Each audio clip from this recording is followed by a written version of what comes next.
We've stalled for many hours with the spaceship. It's already the limit. Han Zhao inhaled deeply and said slowly, we have to abandon ship. The people were shocked. The spaceship was the only thing that they could depend on. If they abandoned the spaceship, it would mean they have lost the mobility, and they would really become fish in a barrel. Once we spread out underground, Dark Star will stop bombarding the surface, because without protection from the spaceship, we will be buried alive if the underground space collapses. What they want is to capture us alive. Therefore, they'll most probably use the hovering ships and send out troops to search slowly. This was a risky plan, and the mercenaries exchanged nervous looks. Although the plan did make sense, the risk of abandoning the spaceship made them hesitant. Abandoning the spaceships looked desperate, but it could squeeze out more time and stall them longer. The bombardment continued, and time waited for no man. Goa and Porter discussed a little, then finally clenched their teeth and agreed with carrying out the plan to abandon the spaceships. So, Goa asked, what is the plan? The plan is, Han Zhao explained in detail. In the sky, dozens of Dark Star bombardment fleets were in a neat formation, dropping bombs down on the surface. Mushroom clouds rose up one after another. Commander, the interrogation is completed. These captured mercenaries have never seen the secret message bead before. We searched their clothes and inside their bodies as well, and they don't have it, an officer said. These captives were Serlini and the others. At least the range is smaller. Sarota nodded. Therefore, the last two ships were the most suspicious. At this time, the Sky Ring spaceship appeared on the image from the hovering ship fleet. The hovering ships had almost lost them, but now they were catching up. The Sky Ring spaceship's speed had become much slower, and it even bumped into walls from time to time. Bang! Lasers hit the spaceship's shield. It was as if the Sky Ring spaceship had changed its pilot. There were no more dazzling dodges, and it looked very clumsy. Sky Ring spaceship's accelerator broke and lost its power. It glided forward and shattered about a dozen stone pillars before crashing into the stone wall, stirring up thick smoke. The hovering ships surrounded the spaceship, but the Sky Ring spaceship was silent. The Dark Star warriors rushed in, but there was no one inside. Report, there's no one in the spaceship. It was the spaceship system's autopilot. Sarota slammed his hands heavily on the table, and with rage in his eyes, he said, they've abandoned ship. Sarota sneered. They have some guts to gamble like this. Then, he loudly ordered, stop the bombardment. Hovering ships, split up and search for vital signs. Send out ground troops to continue to pursue. Sarota looked to the side and said, Ember, you'll lead the ground troops. Ember nodded and left the command room. Hundreds of egg-shaped airdrop cabins were ejected from the mothership, falling toward the ground. Inside were all Dark Star supers, including Ember. This time, in a hard-to-find corner underground, a silver-white metal sphere was parked quietly. Inside the metal sphere was a sophisticated cockpit, where Han Zhao and a few others were. This was a transporting tool that Han Zhao had been building. On the outside, it was just a metal sphere, but its structure inside was complicated. It could travel in both sea and land as well as air. The sphere was made up of many layers. The most outside silver layer were both the armor and the mobility device to move on land, as the sphere was suitable for rolling movements and was able to change direction and speed easily. When it rolled, only the outside layer would move. The inside pilot cabin had an individual structure and was separated from the outside layer so it would not spin as well. In his previous life, the players had called this the car ball. Han Zhao had built it while he was on floating Dragon Island. He had placed it in the spaceship, and now that they abandoned the spaceship, it was time to use it. Han Zhao was sitting at the controlling seat. His eyes sparkled. The underground terrain did not tremble anymore, which meant that Dark Star had stopped the bombardment as expected, which made him feel relieved. From now on, Dark Star will send out ground troops to carry out the search and start a game of cat and mouse. The mercenaries have all spread out, so there'll definitely be some people that'll get caught. Hope we can stall for longer. The car ball rolled backward and disappeared in the dark and twisted underground tunnel. Darkness was mercenaries' cover, which made the search more difficult. There were 200 to 300 people in the two spaceships. Now that they had all spread out, the number of targets that Dark Star had to capture changed from 2 to hundreds. The hovering ships split up as well, slowly searching every corner with their cone-shaped blue searchlights. Not long after, the ground troops led by Ember arrived underground and started their thorough search. The alarm suddenly rang. The radar showed that, not far away, a new fleet was jumping toward this direction, and its numbers were growing rapidly. Whose forces are these? Shivate's face changed. Through the porthole, he saw that in the space behind the Dark Star mothership, streams of light dashed across and stopped, showing their true identity. This was a fleet temporarily gathered by Sky Ring, Blades, and Purple Gold.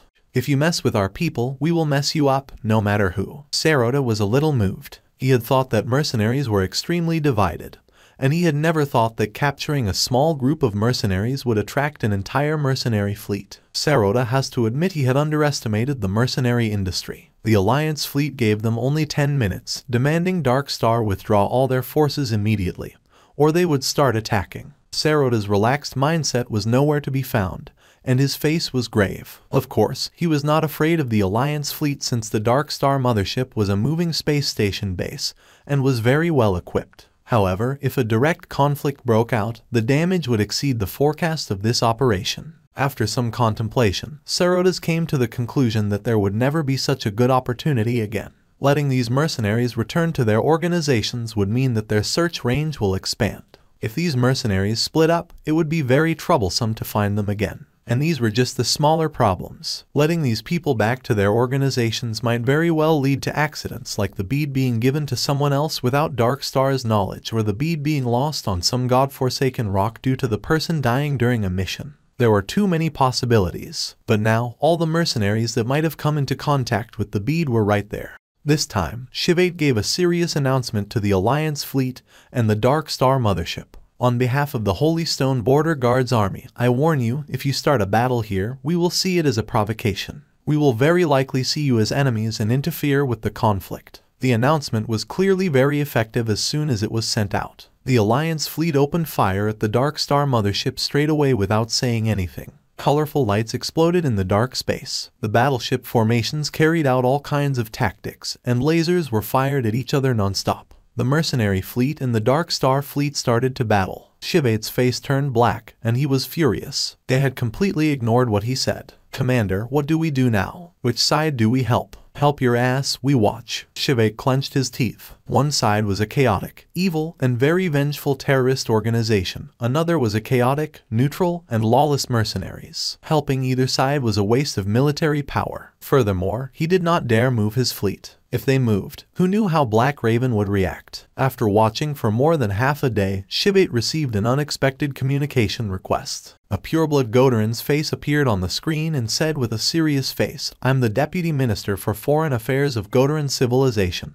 Plenipotentiary Representative of Godarin Civilization. I hope the Holy Stone Civilization can interfere with the battle immediately and attack Dark Star." Shivate's face turned formal and said, "This is our local affair. You have no right to interfere. Dark Star is an evil force that has spilled innocent blood in many places. They're the common enemy of civilizations. Watching them carry out their crimes is a very irresponsible act." The Godarin sounded very justified. "Sorry, I only listened to the Marshal's orders." Shivate held his ground firmly. "I'll only interfere with the battle if the Marshal gives me a direct order. If you have questions, you can send a request to the Foreign Affairs Department." Actually, as the commander of Formation 3, Shivate could take care of matters of this scale himself, but he still chose to use the Marshal's name. It was obviously an excuse. He knew very well what Godara was thinking. Dark Star was Godara's mortal enemy, and they had made a rare appearance, so Godara wanted Holy Stone to help them to fight Dark Star. However, Holy Stone and Godara were not strategic allies, so they had no obligation to help. Furthermore, it was a sensitive political issue. As one of the commanders of the Border Guards Army, Shivate was definitely not going to follow the requests of another civilization. They had already lasted 2.5 days. The mission was already completed. At this time, more than half of the mercenaries had already been captured, and very few were still running. This meant that the Mercenary Alliance fleet and Dark Star had been firing at each other for more than 1 day. If either Holy Stone or Black Raven interfered, Dark Star would have retreated, and the mercenaries would have been saved. However, the two civilizations were only watching, not helping either side, which led to the stalemate. The Alliance fleet could not pick up the mercenaries. Putting our hopes on these mercenaries was not a good idea indeed. Hanzio shook his head. Luckily, he had already contacted Ames and requested help as another layer of insurance. At this time, the tunnel ahead suddenly collapsed. The car ball made a sudden stop. A new group of pursuers walked out of the hole from the wall, and the leader was Ember. "Found you. I won't be as careless as the last time." Ember was expressionless. He raised his Esper power to the maximum, and his battle-intent soared. His eyes had been fixed on Hanzio for a very long time, and now, he had finally caught up. Han Zio face changed a little. Him again, this is not good. The great mechanic Han himself was not afraid of Ember. They would not be able to kill each other if they started a fight. However, Ember's power was too destructive to his friends around him. Hurles was already considered to be quite strong, but if he faced Ember, he would be turned into dust in an instant. That Esper power was too powerful, and it could even be called a walking human dust maker. That guy is very dangerous. Retreat. Han Zio did not have any desire to stay. He pulled the joystick, and the car ball crashed through the wall on the side as they retreated.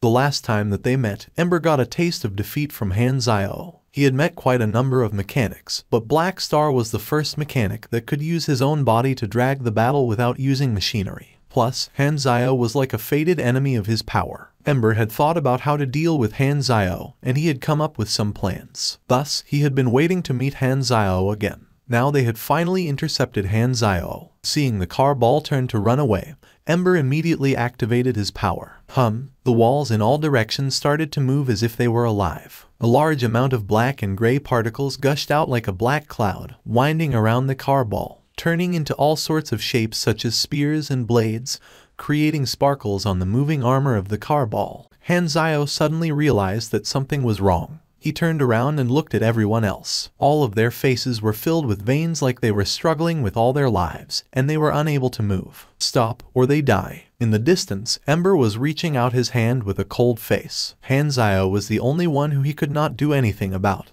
But in the case of the other people inside the car ball, he could use his power on them through the armor. Han Zio frowned a little. This was what he was most worried about. The two players were not a concern. Even if they died 100 times, he would not even blink. But Hurles, Arashia, and the others were different. They were his weakness when facing Ember. Han Zio was definitely not going to stop, and he would not hesitate on this matter. He was just worried about these two characters that he had spent so much effort to recruit. Don't care about us. He won't kill anyone. We can't be the reason to cause our entire team's destruction. The energy on Hurles' body was flickering. He was resisting the Esper power from Ember, and even with all his might, he could only speak while stuttering. Sand fog flew out of Arashia's body, and she was being decomposed as well. She looked down at her body as confusion flashed through her eyes. Most normal life forms would be curious about what came after death, but they would only have one life, and when they discovered the answer to that question, it would also mean that they had left the world of the living. Arashia, on the other hand, had countless opportunities to try it, so death was not unknown or mysterious to her. She could see her own ending, a new life. She had been through it countless times, and she knew that she would not die. However, a new life meant that her memories would be reset again. She did not have any memory of what happened after death, and she could not remember anything about what happened before she died. She could not help but think of Han Zio's words. If she did not have the memories of her past life, even if she received a new life, would she still be who she was now? Would that be just another form of death? So, I can die after all, Arashia mumbled. Suddenly, a sense of trepidation was born in her heart. When this thought appeared, a change happened within her body. The feeling of her body being controlled suddenly disappeared. Arashia realized that she could move now. The world in her eyes was different, it seemed brighter, and many small dots of light were swimming in the air like fish. Her senses became completely different from just a moment earlier. Then, she realized that she was floating, and she saw the shocked expression on the people beside her. What happened to me? Arashia looked down at her body. It was not a physical body anymore but a half-transparent luminous body with a dim glow of bluish gold. Light particles floated around her. Her senses were not her body and head anymore. It was like she was no longer limited by a physical form. Energy life. Han Zio glanced over. He was shocked as well. The characteristics that Arashia was showing now were the characteristics of energy life forms. Her physical structure changed, so of course, she was not controlled by Ember anymore. He did not have the time to think of the reason for this to happen, but a thought appeared in his mind. Try to touch the energy core. Arashia did as Han Zio said. A thin tentacle extended out of the ball of light, passed through the cockpit wall, and came into contact with the energy core. The light particles in her body flew into the core through the tentacle. With the sound of electric currents, sparks appeared on the engine, and the output of the car ball increased tremendously, and went into overload mode immediately. The car ball's speed increased instantly. It jumped right into the gap in front and finally got out of Ember's power range. Hurles' decomposition progress stopped at his left shoulder. He was covered in sweat, holding onto his hollow left shoulder, and his face was filled with agony. Other than him, the Volga brothers suffered some damage too.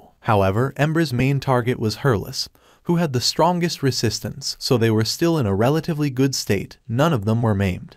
Ember and the others stopped at the edge of the gap and watched as the car ball extended its balance wings and flew away at a high speed. Ember failed twice on the same target. He yelled at the communicator, "Is the search team here yet? Target has disappeared, track it immediately." However, the reply was very unexpected. 1 minute ago, the mothership sent out a new order. Give up this mission. Everyone, return to the mothership and retreat immediately. The other side of the communicator sounded very anxious. Ember's pupils constricted in disbelief. How could it be an order to retreat? The secret message bead was very important to Dark Star. Now that they were not far from succeeding, unless there was an accident, it was impossible for them to give up halfway. And this accident was definitely something that the mothership could not deal with. The order was not to be disobeyed. Even though Ember was very unhappy, he could only watch Han Zhao and the others get away while he turned around and retreated. What had happened above? 15 minutes earlier. A new force has appeared. That's Floating Dragon Island.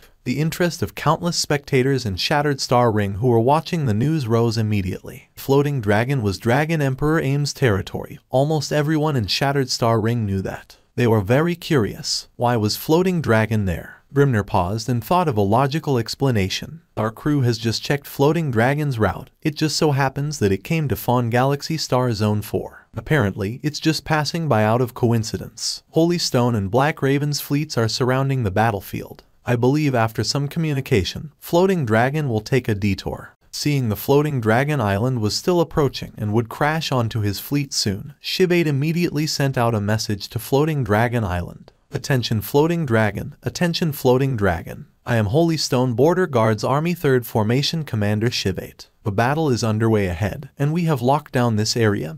Please go around. Just 1 second later, Streamlight received a reply. Jenny's cold voice sounded, and she only said 2 words. Give way. A tint of rage appeared on Shivate's face. This was his first time meeting such an outrageous passerby. Not only did they not want to go around, they even wanted the entire fleet to move away. Regardless, Floating Dragon had the right to be this way, and Shivate did not dare mess with them. Floating Dragon did not seem like it would stop at all. It approached in a straight line and would soon bump into the Holy Stone Fleet formation. Shivate's face was terrible as he clenched his teeth and gave the order. All units spread out. Terminate the lockdown and give way to them. The Holy Stone spread out hastily and created a path. Floating Dragon passed through the formation and casually entered the battlefield. The viewers were awed by how dominant Floating Dragon was, but no one felt that Floating Dragon came just to interfere. At this time, the Alliance fleet still could not break through Dark Star's defenses. They contacted the mercenaries who were being chased, but they could not pick them up. They could only watch as the communication channels became silent one after another. Their organization members were being caught right in front of them, and the rage from that was expressed directly in the strength of the Alliance fleet's attacks. From just wanting to go around Dark Star at the start to now being on a killing spree, it was getting bloodier over time. At this time, the Floating Dragon Island entered the battlefield. The fleets of both sides hastily moved aside. It was like the pause button had been pressed for the heated battle. Sarota was shocked. Why is there still interference? Didn't Holy Stone and Black Raven lock the battlefield down? This is Floating Dragon. Both sides stopped. Floating Dragon became the focus of everyone. Everyone, including Dark Star, the Mercenary Alliance fleet, Holy Stone, and Black Raven, waited for it to leave as soon as possible. They were fighting properly, and suddenly a passerby appeared. Plus, it was someone that they could not mess with. How were they going to continue fighting? However, Floating Dragon Island stopped in the middle of the battlefield. What's going on? Why did it stop? The captains of all the parties were shocked. Was Floating Dragon not just passing by? They already moved away and cleared its path, so why was it not leaving? This time, an extremely piercing alarm triggered on the detector of every battleship. Attention, space ripple appeared nearby. High energy reaction. Calculating energy rank. The accurate calculation failed. Area of effect is fluctuating. Cannot be displayed. A blue dot appeared above Floating Dragon and expanded quickly, turning into a spinning ring of light. Inside was a white fog that was only 2 to 3 meters large. It was nothing that people would pay attention to in the wide universe, but now it attracted everyone's attention. High-grade secret spell, physical entity teleportation door. Then, a snow-white long leg stepped out of the ring of light. Ames, who was in a black dress, walked out. Her black hair extended from behind her back right to her ankles. On her beautiful face was her careless expression as always. Like those countless battleships could not even make her eyebrow move even the slightest bit. The commanders' faces all changed. Dragon Emperor, why is she here? Just as everyone was stunned and guessing what Ames' motive was, it suddenly happened. Ames saw Dark Star, and without saying a word, a violent force field gushed out. The armor of the dozen or so Dark Star battleships nearby bent inward and exploded like fireworks. The entire process looked extremely easy. The battleships made from Dark Star technology were as weak as pieces of paper in her hands. She could turn them into paper balls in an instant. Sarota's face changed instantly, having not expected this at all. Why did the Dragon Emperor attack them? Everyone was shocked. Shivate suddenly realized and yelled, "She's not passing by. She wants to help the mercenaries." The Alliance fleet was stunned, then became overjoyed. Their morale grew tremendously. Dragon Emperor is reinforcing us. Everyone, attack. Panic finally appeared on Sarota's face. The subordinates around all looked at him and anxiously waited for him to give an order. Inform everyone to retreat immediately. No, wait. Inform the fleets to protect the mothership. Form a defense formation. Cover the mothership to escape. Dragon Emperor's name was as impactful as thunder. When they met Ames, everything about the mission was thrown out of his head. Sarota only had one thought now: minimize the damage and run for their life. As soon as he gave out the order, he left the commander room and ran to an escape pod. The Dark Star fleet contracted their formation, forming a shield formation and protecting the mothership like a wall, blocking the focus fire from the Alliance fleet. Behind layers and layers of protection, the exterior of the mothership started to fade away. It started to go into stealth and back away. Seeing this, Ames' force field held onto the entire floating Dragon Island, then slammed it down. The floating Dragon Island covered in the golden shield was like a high-energy meteor. The Dark Star battleships were like tiny beans in front of it. The defense formation shattered straight away. Floating Dragon Island slammed into the mothership, unleashing burning sparks on the shield, and a small half of the entire mothership was shattered. The floating Dragon Island was Ames' territory, palace, and weapon. Ames' name was known across the entire Shattered Star Ring, but the times that she had shown her destructive power were very few. The impact of seeing such unbelievably great power with one's own eyes was like a hammer knocking heavily on their heart. The Dragon Emperor had arrived.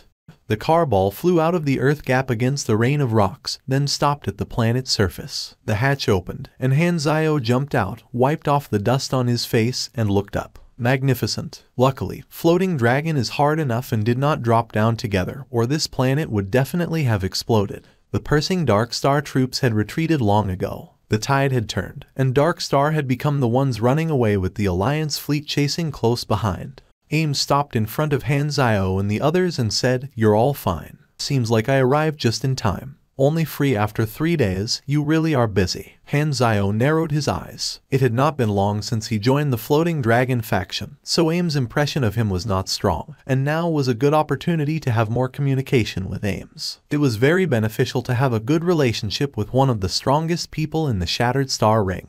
They chatted back and forth very quickly. The others were ignored. The atmosphere was weirdly silent, and countless pairs of eyes filled with shock were staring at these two people having a casual chat. The 3 deputy army commander turned around stiffly with awkwardness on their faces. They had misunderstood. From Ames' actions, she obviously did not come for them but was called here by this stranger mercenary. Was he also one of the mercenaries being chased? Why is he so close to the Dragon Emperor? What's his name? After hearing that Hanzio was a member of Floating Dragon, the way that everyone looked at him changed. The organization under the Dragon Emperor was superior to most, and Dragon Emperor was willing to go to such great lengths to save her subordinate. Black Star's size was not large on its own, but its background was too strong. It was as good as a representative of Dragon Emperor outside Floating Dragon, so no one dared to underestimate them. Black Star was immediately added to their list of people not to mess with. At this time, a notification appeared on the interface. The mission was completed.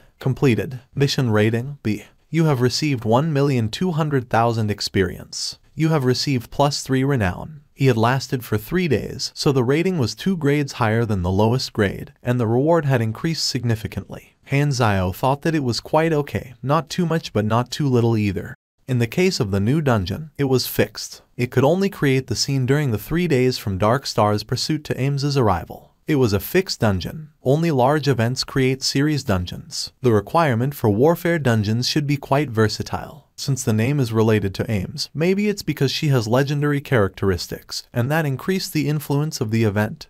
Han Zio guessed. This is the first dungeon that exceeds the version limit. After letting Ace Reporter Bun Hit Dog add some materials to it, it should gather some popularity. Also, as an NPC who's able to give out dungeons of higher levels, my standing will become higher too. Han Zio blinked. Standing was like money, no one would say it was too much. Han Zio looked at the wound, frowned, and said, "The bones and the flesh are no good. It was bad luck to meet Ember. I knew this day would come, but I never thought it would come so soon." Hurles forced a bitter smile. Many of the Sunal warriors were disabled. He had hardened his resolve long ago, just that when it actually happened, he still could not control the sadness and pain in his heart. Han Zio comforted and said, "Old Hurles, you don't have to be too pessimistic about it. Many advanced civilizations have the technology to cure broken limbs, such as an incubation pod, nanotechnology repairs, or supers with healing powers." Right, about that. I know a pair of sisters that can even save someone after death, not to mention losing a limb. Really? Hurles was shocked. He had thought that he was going to lose his left arm forever. Now that he had heard there was a chance to recover,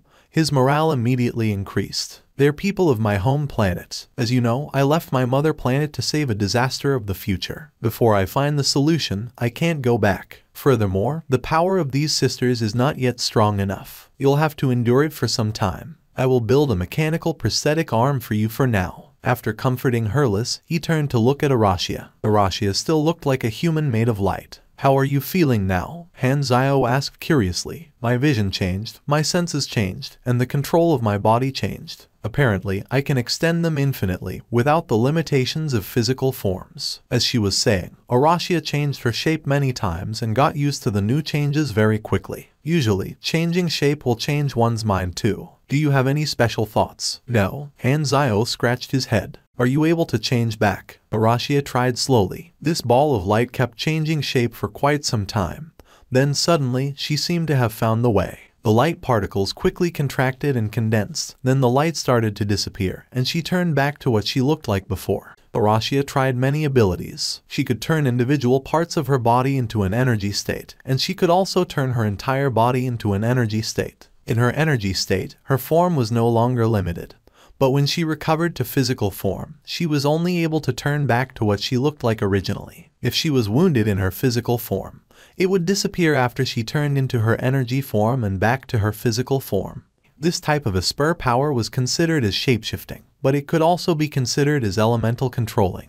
Another difference was that Arashia's shapeshifting was different from those of a single element. Although it looked like she turned into light energy, when she sent energy into the car ball energy core, it automatically changed into the compatible electric energy. This meant her energy form could change. Han Zio was knowledgeable, so he realized Arashia's potential very quickly. This was a walking battery and a universal energy source. Being able to change energy property meant that there was a chance for her to change into very high-level energy, such as particle energy or psionic energy. As for the strength, range, energy limit, and other matters, these would require her to train her power to increase. As soon as Arashia awakened, her starting point was close to grade C, and her power potential was very high.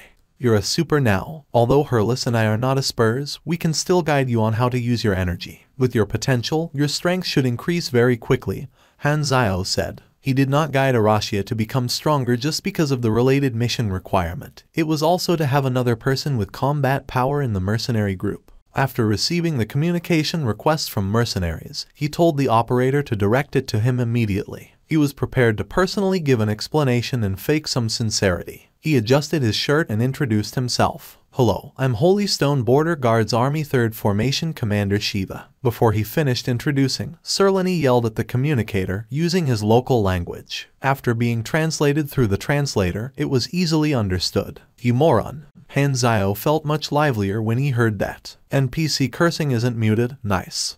Serlini was cursing like a machine gun. The words that he used were very descriptive and lively, including various positions. The nouns included Shivate's ancestors, parents, wife, descendants, and so on. Han Zio was enjoying listening to it on the side. He felt a sense of familiarity. Shivate was stunned by the curses. He could not even interject. His face was as black as the bottom of a pot, and his entire body was trembling furiously.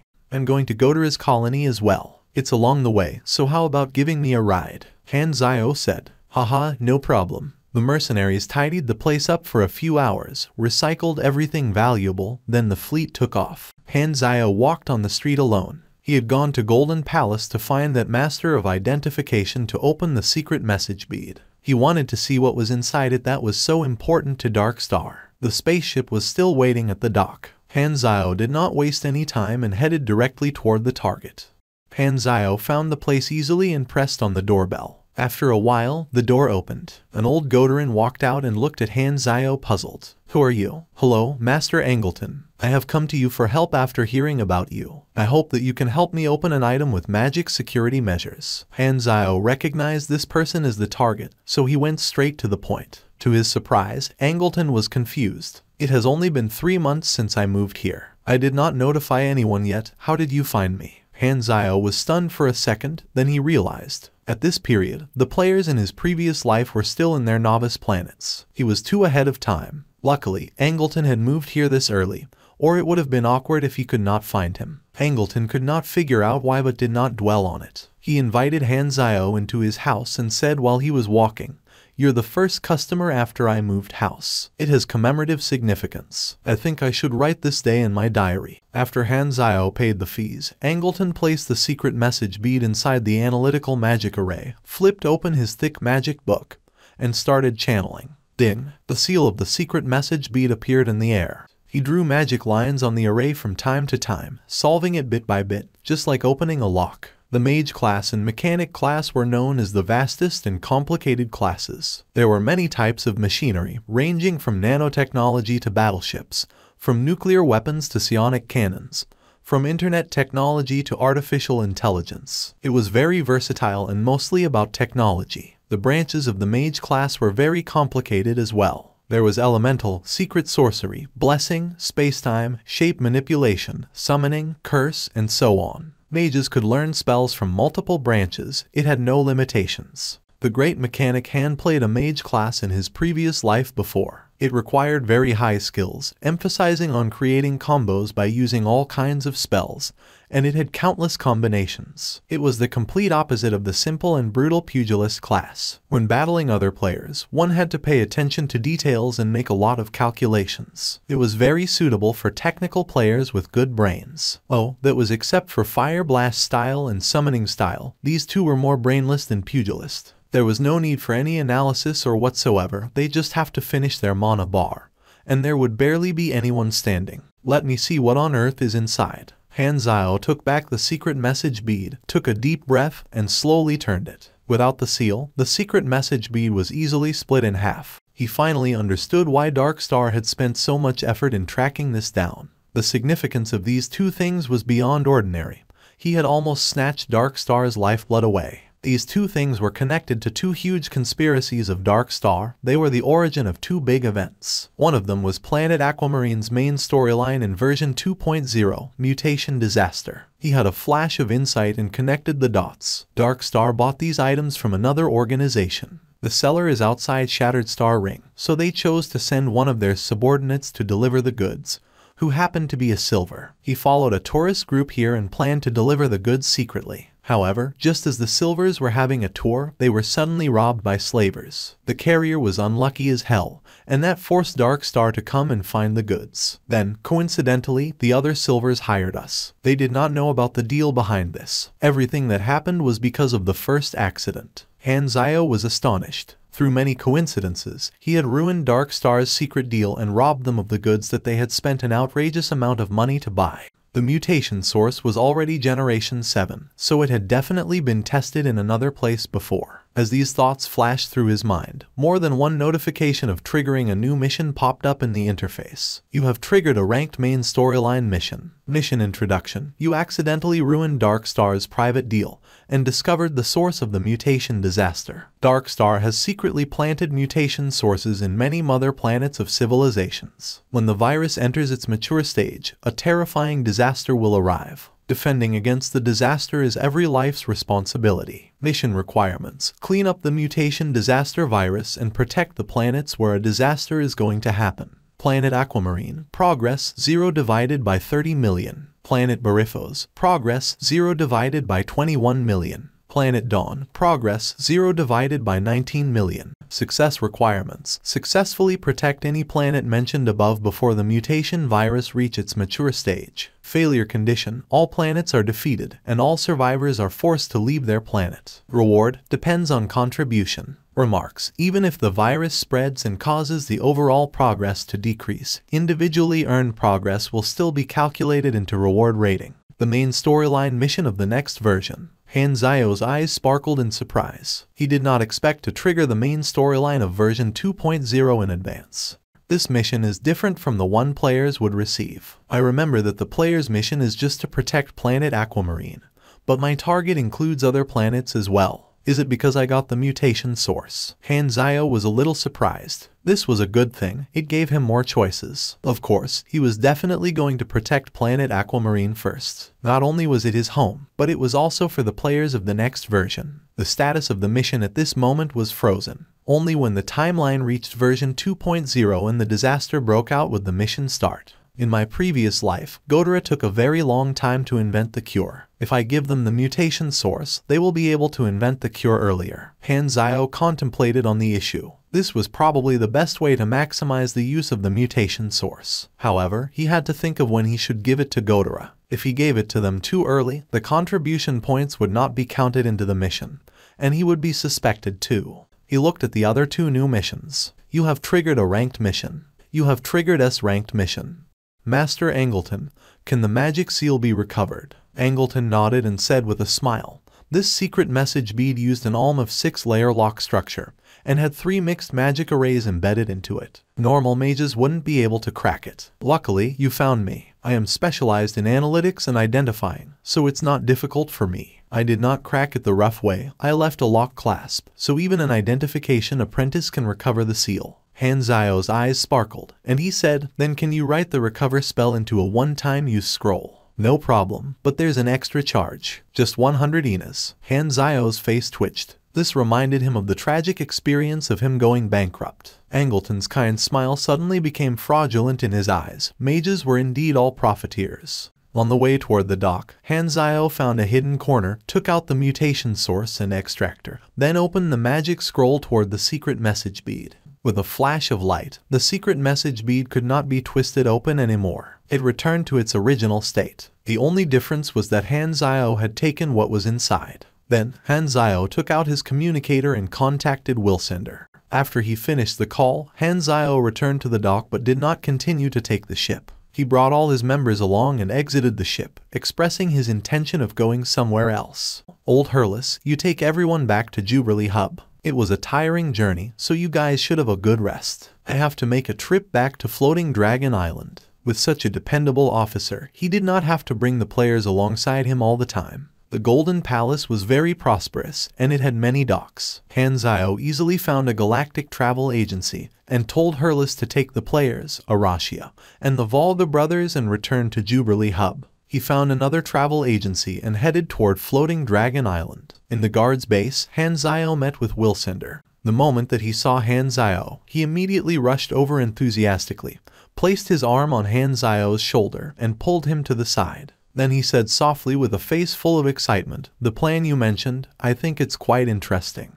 I told Jenny about it, and she agreed. Did you bring the stuff? Hanzao took out the secret message bead and passed it to Wilsender, then said, do as we discussed. By the way, you know how to act, right? I can teach you if you don't. Do you think I need you to teach me? Wilsender said with disgust. How do you think I cleared my name to join Floating Dragon? Just wait for my good news. He then took the secret message bead with a smirk, gathered his subordinates, and took off in a spaceship. The spaceship drew an arc, then headed toward Holy Stone's direction. With a flash of light, it disappeared and jumped. Why is this guy more in a hurry than me? Hanzao shook his head, unsure whether he should laugh or cry. What he did not know was that everyday Wilsender was in Floating Dragon.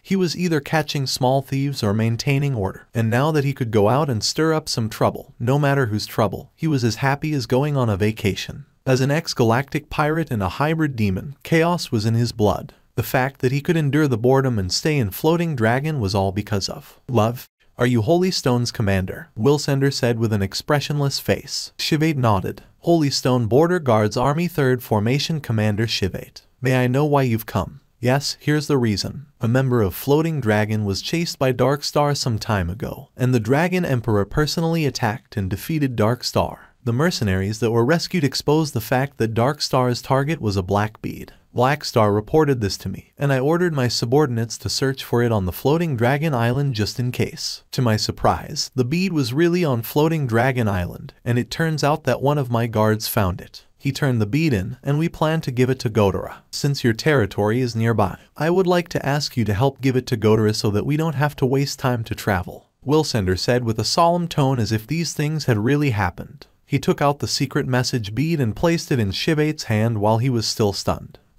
This. What?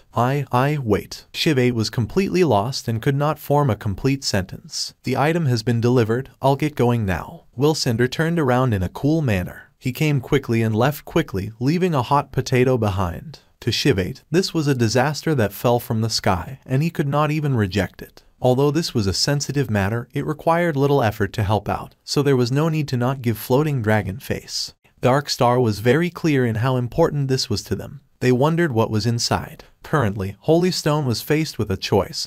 Should they open the secret message bead and take a look? The answer was a definite yes. Since it passed by their hands, even if they did not take it, at least they had to take a peek and know what was going on. Anyway, the seal could be recovered, so there was no reason to be afraid. Holy Stone quickly dispatched an identification mage, who spent a day opening the secret message bead. However, the result left them dumbfounded. It was empty. How could it be empty? What did Dark Star want with this? Or was there a hidden message in it? This made Holy Stone realize what would happen if they gave it to Godora. The secret message bead was empty, and Godora would be suspicious, thinking that they had taken what was inside. And they could not even prove they did not. Holy Stone was frustrated, but a thought appeared in their mind. Did Floating Dragon take what was inside? Was passing it to Holy Stone just to frame them? But was there even a need for Floating Dragon to do this? Dark Star would not mess with them anyway. Holy Stone initially wanted to hide the fact that they opened the seal. Now they had no choice but to contact Godora and tell them the truth, that there was nothing inside from the start and that they did not take it. It was empty when Floating Dragon gave it to them. Floating Dragon probably took it long ago. Godora's reaction was straightforward. Do you think I believe that? How dare you, Holy Stone? On Floating Dragon Island, Hanzio heaved a sigh of relief after hearing from Wilsender. The blame has finally been thrown to someone else. Although Dark Star failed once, they would not give up so easily. They would still track the secret message bead, and the mercenaries and himself were the top targets. This was a hidden danger. Hanzio had done this to clear his suspicion and divert the attention so that he and the other mercenaries would be safe. Godoran and Holy Stone would most likely keep it a secret. However, the next step of the plan was to have Wilsender accidentally leak the information. When that happened, for the sake of not being targeted by Dark Star, Holy Stone would definitely emphasize the fact that they gave the secret message bead to Godora. Dark Star would then have no need to guess where the secret message bead was and target Godora directly, not affecting others anymore. This would mean that the hidden danger was resolved, and that was very important to Hanzio. Inside a dark and narrow space, a pair of long asleep eyes suddenly opened. The back of his palm was giving off a dim light. A microchip was planted inside, which received the signal and vibrated softly. The vibration happened in the vessels and bones, awakening this person from his sleep. Finally, after a while, the wait for the spaceships on the surface finally ended. Their target had appeared.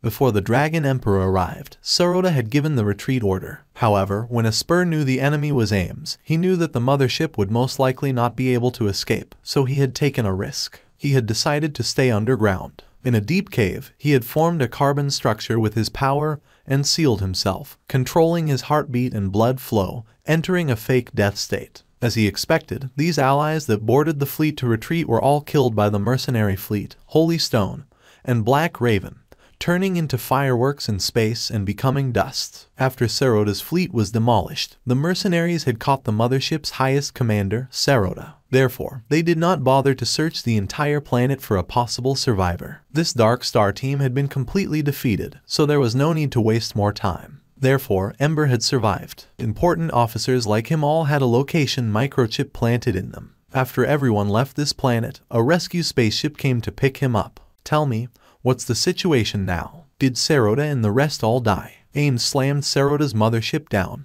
We received attacks from both Holy Stone and Black Raven, and the fleet was completely defeated. A part of the members of the ship survived, including Sarota. They were transferred to Godara. This was just reported by the Colton News. They were all sent to the Rainbow Prison. Ember clenched his teeth and said, "What about the secret message bead?" We heard that the secret message bead was picked up by a floating dragon guard, then given to the Holy Stone civilization, which then gave it to Godara. Ember's body shook, and he growled in a low voice, "So, you're saying, our sacrifices were completely meaningless and did not make any impact at all? We suffered such a catastrophic loss. How can it just be over? Even if we cannot beat the Dragon Emperor, she has to pay the price. She attacked us to save Black Star, so we shall find an opportunity to kill Black Star, showing her that we're not easy to mess with." This time, a heavy and powerful yell stopped Ember's words. In important times like this, it's unwise to mess with a strong enemy. Remember, Godara is our true enemy. Anner was the mentor that developed the potential of Ember's power and guided his path. He was a high-ranked officer in Dark Star, one of the few great individuals in the organization. He looked down at Ember and said in a low voice, "I can see you're resentful. Tell me, who is the source of your anger?" "Black Star. He's a mercenary group captain under the Dragon Emperor. I failed against him twice. No, thrice. Ever since I started working for the organization officially. These are the only 3 failures I've ever experienced. He's caused me great shame, and he has special abilities that counter my power. Only his death can brush away my shame." Anner intercepted and said coldly,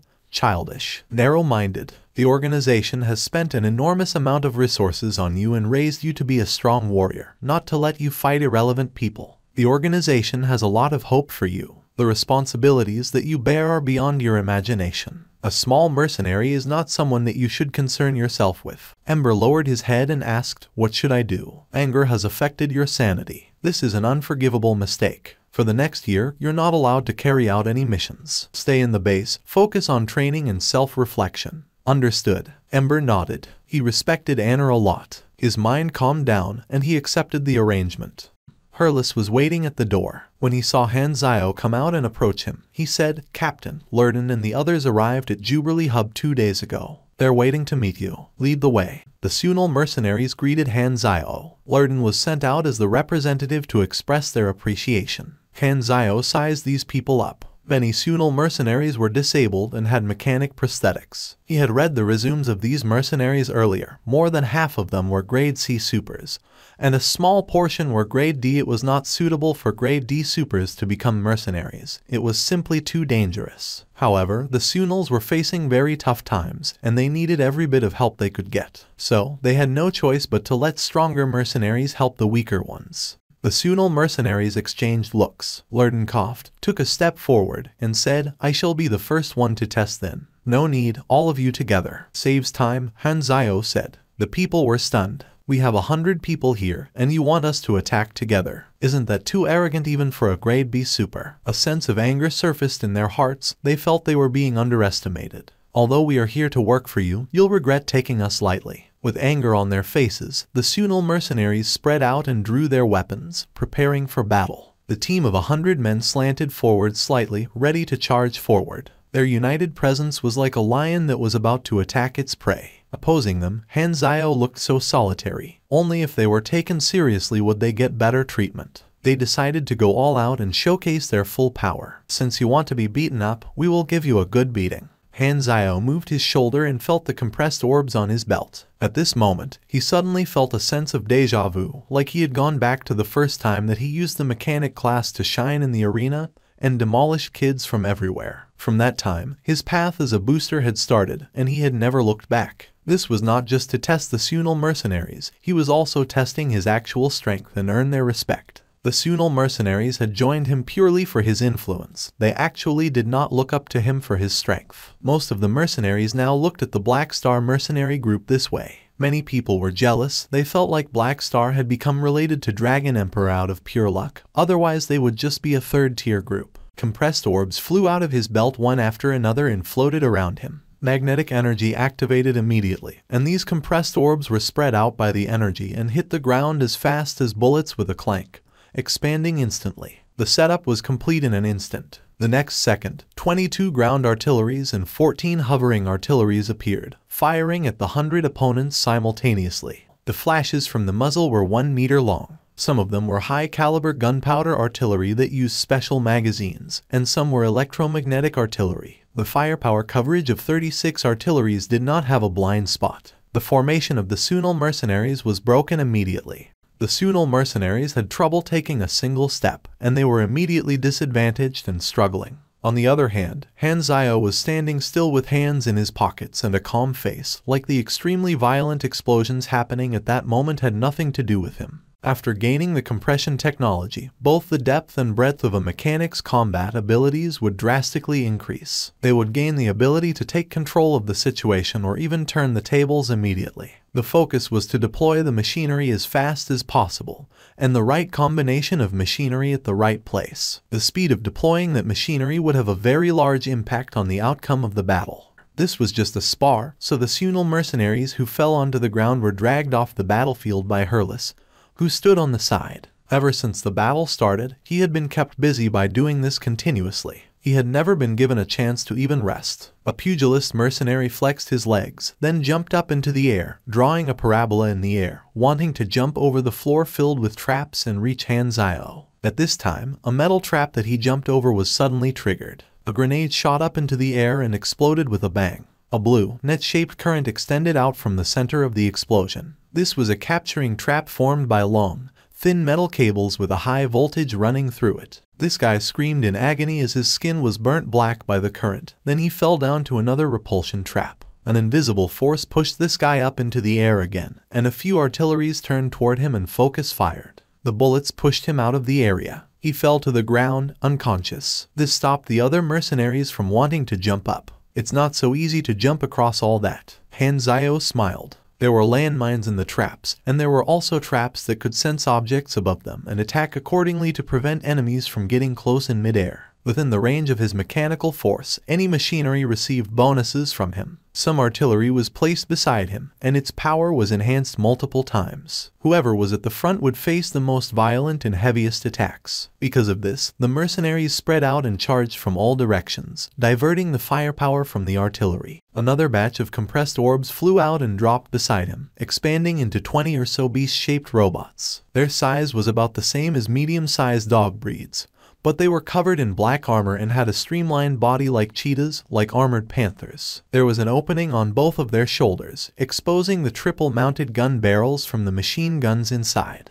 Their tails were very swift and looked like a scorpion tail, at the end of which was a sharp alloy blade. Han Zio had prepared 3 combos. One was the multi-turret firepower coverage style, which did not require any technicality. Another was the trap style, which required a little bit of control, mainly regarding where to place which traps and whether these traps could protect him and limit the enemy's movement. The last was the hound style. The hound style was controlling a group of small mechanic beasts, entangling, harassing, and culling the enemies like hounds, as the basic machinery that formed this style was called mechanical hounds, hence the name. This blueprint was rather easy to obtain. Han Zio was using an enhanced version of mechanical beasts. Han Zio's ability to build chips was still at the basic level, so the mechanic Black Panther's combat ability was not independent enough. The number of orders that they could recognize and carry out was limited, so they could only be used to harass. With the combination of artilleries, traps, and mechanical beasts, it was as if the Sunil mercenaries were walking in a quagmire. Every step forward was difficult.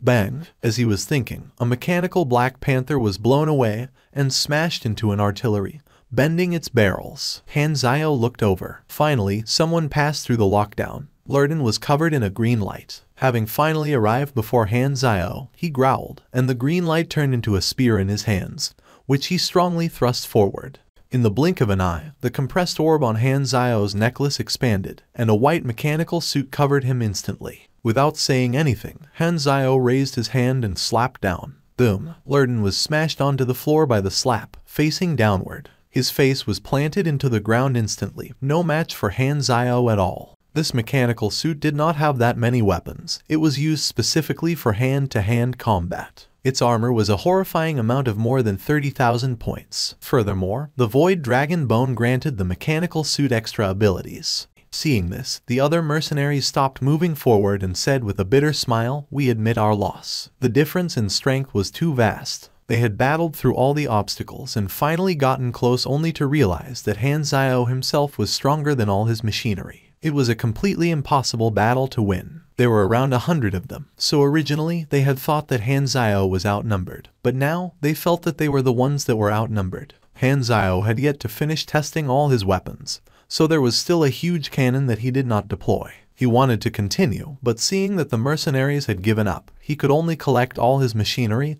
Disappointed, Han Zhao said a few words, mostly saying that they had passed his test and that their ability was not bad. Then he got rid of the Sunals and told them to start doing their missions. Han Zhao returned to the stronghold alone and went to the machinery modification room. He called the 3 Volga brothers. These 3 looked very similar, and they were hard to differentiate. Usually, the oldest brother would speak for the 3 of them. "Captain, what is the reason for calling us? What kind of spells do you guys know?" Han Zhao looked at the oldest Volga brother. "I'm a specialized mage in water spells," the oldest Volga said. "My second youngest brother is good at shape manipulation spells and enhancing auras. My youngest brother is a psychic. I called you here to enchant some weapons." He pointed at the machinery on the table as he spoke. The 3 of them had no objections to the captain's request, but their faces turned bitter when they turned and saw the machinery. So many machineries. The workload was way too large. I wrote the specific requirements on paper and it's on the table. You can do it slowly when you don't have missions. Han Zhao waved and walked out with big steps, leaving the 3 of them there looking at each other. The youngest Volga brother was very happy. He was not a mage, so it had nothing to do with him. He looked at the 2 older brothers with glee in his eyes and left joyfully. The other 2 looked at his cheerful departing figure and almost wanted to gift him a magic beam.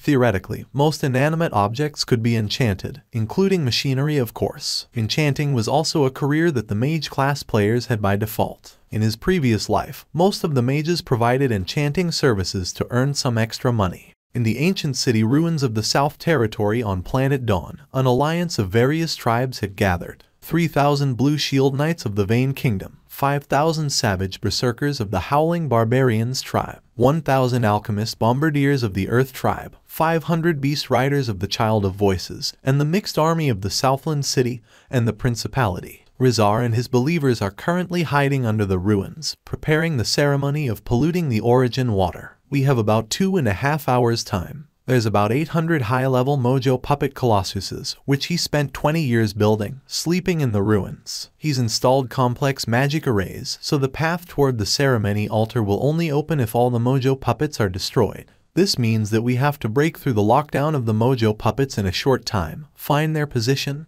and stop the ceremony. If not, the origin water of more than half of the Southland Territory will lose its vitality, and hundreds of thousands of people will die. The Kingdom Tribune mages have contacted the Ascenders from the higher worlds. The Ascenders have hired warriors from the higher worlds who will help us in combat. Rex then looked at the corner of the tent. A human in a red battle suit was sitting there, looking completely different from the others who were wearing chain armor. He stood up and said, "I'm the Red Horn Mercenary Group's captain, Lin Ji. The people of your race have paid the gratuity, so we will help you to our best ability." "Captain Lin Ji, are you confident?" Rex asked. Lin Ji shook his head and said with a bitter smile, "Frankly, the situation here is much worse than the information that we received when we accepted the mission suggested. Our strength is limited, and we aren't able to deal with missions of this level. The details have already been reported to the employer, and the second batch of external reinforcements is on the way. If we're lucky, they should be able to reach us within 2 hours. Frowning, Rex's face turned grave, and he said, "Time is too scarce. Are the reinforcements dependable?" "Don't worry, the mercenary group in the second batch of reinforcements is much stronger than us. As long as they arrive in time, solving the incident here will be a piece of cake. Their stronghold happened to be in this star system. If not for that, they would not even have bothered to take on small incidents like this." "I hope so." Rex was worried, but Lin Ji was confident. Planet Dawn was located in the Garten star system,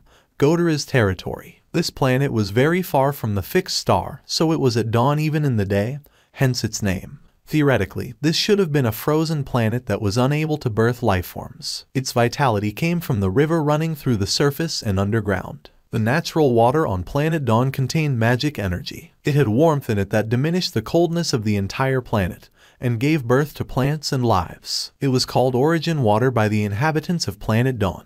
The origin water was the most important resource on the entire planet. At the same time, at a strangely shaped huge altar inside a man-made space under the ancient city ruins, countless believers in black were praying softly, sending magic into the magic array on the altar. In the heart of the altar was an old Vanerian in a gorgeous bright red robe, Rizar. A golden-framed mirror was floating beside him. It possessed the spell, and the image in the mirror was a reflection of the war above him from an aerial view. These fools, they fell for your scheme as expected. These magic colossuses are used to fight with them specifically. Our magic array is hidden under the field. Blood from above is directed into this place. The ceremony can only be activated with enough blood as its fuel. Haha, your idea of tying the magic array with the magic colossuses is really brilliant, leaving them with no choice but to fight head-on with the magic colossuses, a superior believer under the altar said in a flattering tone. Rizar nodded and asked coldly, how much more blood is needed? The fuel to activate the altar will be enough in 1 hour if they continue fighting.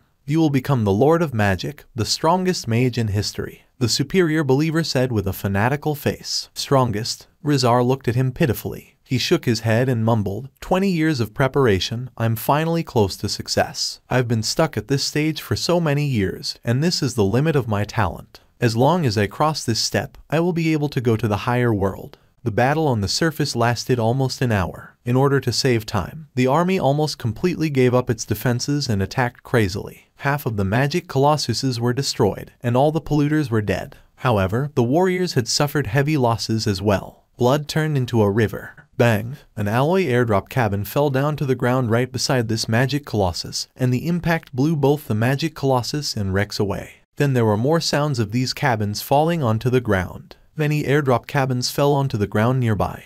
At this time, that magic colossus charged toward this human man, and its axe slashed down. Rex subconsciously wanted to yell and remind him, but what happened next made him swallow his words. This man raised his hand and easily grabbed the axe that was more than enough to slash a ravening beast open. The impact from the axe only made his wrist sink a negligible amount of distance. He raised his eyebrows and said, Tisk, the way this planet welcomes its guest is really passionate. We came right on time. Stop standing there, time to do the job. Linji, who was in the middle of a fight, looked over and heaved a sigh of relief. They're finally here, the Black Star mercenary group.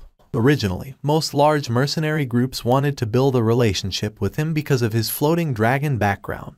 But they slowly acknowledged and respected Black Star's abilities. When they needed external reinforcements in the Colton Star cluster, Hanzio was almost always among their first choice. When a mercenary group's credibility rating reached a certain level, they would receive additional benefits. They would be listed among groups that had good credibility ratings in the area, and automatically send some emergency hires in the area exclusively to Black Star. That was how they had become the reinforcements for Planet Dawn. Actually, he had just completed a guarding request 2 days ago. As per their habit, they were supposed to rest for some time in Jubilee Hub. However, he saw it was an emergency event from Planet Dawn, so he decided to cancel the holiday and come to their aid. This planet was one of the infection targets in the mission that was yet to be activated. Hence, he came to take a look. After the Alliance army had a brief moment to rest and regroup, they hastily looked for the entrance in the ruins. They were able to find the entrance to the underground altar very quickly. At the underground altar in the deepest area of the underground city, the scene of the army entering appeared on the magical mirror. The hundreds of believers' face changed instantly. SHT, why is another group of warriors from the higher world here? Our plan is ruined. The magic colossuses did not kill enough people. The blood is not enough to activate the altar. We're done for. He stared at Hanzio and the others in the mirror, and a sense of envy, yearn, and jealousy appeared in his eyes. These people all came from the higher world. Soon, very soon, I will become someone of the higher world, too. Rizar looked down at the panicking believers. This was a sect that he had spent dozens of years building. A hint of cruelty appeared on his face. Lend your flesh to me. A bright red light suddenly burst out from his magic staff. The pillars on the altar were glowing in blood red. A complex glowing magic array appeared on the floor. This time, all noise disappeared. The believers' eyes suddenly swelled, and their faces turned blue-black as if they were suffocating. He felt a strong magic power inside his body, crushing that limit in his body. A new power was born. His eyes widened, and tears rolled down his face. Success. I succeeded. Although the ceremony had stopped not long after it stopped, the magic that he had absorbed had already helped him break through that limit. He had finally reached the standard that Godera had set. He could head toward the higher world as he had been yearning for. The increase in power made Rizar have a false sense of confidence, like he could defeat everyone with just a wave of his hands. Hanzio raised his eyebrows. Yo, broke through to grade B, but the next second, the Void Dragon mechanical suit covered his body. Hanzio moved beside Rizar as if teleporting. He gripped his head and smashed it heavily into the ground. Bang! Before Rizar could react, his head had already struck the ground. His staff slipped out of his hand and rolled far away. The power that he had just gained did not have any effect at all. The feeling of being strong only lasted a few seconds before it was shattered instantly. Does it make a difference? Rizar woke up slowly, still dizzy. He realized that he was tied up by magic suppressing chains, and the magic in his body was forcibly restrained and could not be used. Subconsciously, he wanted to struggle and resist. Then he saw Hanzio, who stood at the side, and he immediately stopped his actions. As long as Hanzio was there, resisting would just give him more shame and torture. However, he could not hold back his rage. He stared at Hanzio and clenched his teeth tightly. If not for this external help from the higher world, he would have already succeeded. Why did you stop me? This obviously has nothing to do with you. Hanzio shrugged and said, there's no why, it's all a job. I have dealt with dozens of outlaws like you. Thieves have no rights to complain about the police. If you want to blame something, blame it on your luck being bad and meeting us in your act. What's your motive? I just don't want to be trapped in a behind planet forever. Can you understand the feeling of surprise and my dreams shattering when I knew that we were just one of the countless races in the universe? I want to see the real world. Rizar pulled the chains, making clanking sounds. Since my ceremony has failed, you have no need to deal with me anymore. Aren't you mercenaries? They can hire you against me, so I can hire you too. Please take me away from Planet Dawn. I can offer all of my wealth as the reward. If you don't need that, I can work for you too. Rizar was still making his last struggle. The soldiers at the side heard this and could not help but get nervous. They were afraid that the higher world mercenaries would change sides. Hanzio, however, did not hesitate at all to reject the new mission that popped up on his interface. He said coldly, sorry, but Black Star Mercenary Group keeps its words. Furthermore, even if you have quite a good reason, it cannot be an excuse for you to harm the planet. Rizar was furious and frustrated. He kept silent and let the soldiers pull him by his chains. Captain Black Star, Captain Lin Ji, on behalf of the Vane Kingdom, I invite you heroes to be guests at the palace. The king wants to thank you personally. Do you have the time? Sure, we will go with you then. I can take a look at Planet Dawn on the way. Hanzio nodded. Of course, this was an excuse. His main goal was to get the intel regarding signs of the mutation disaster.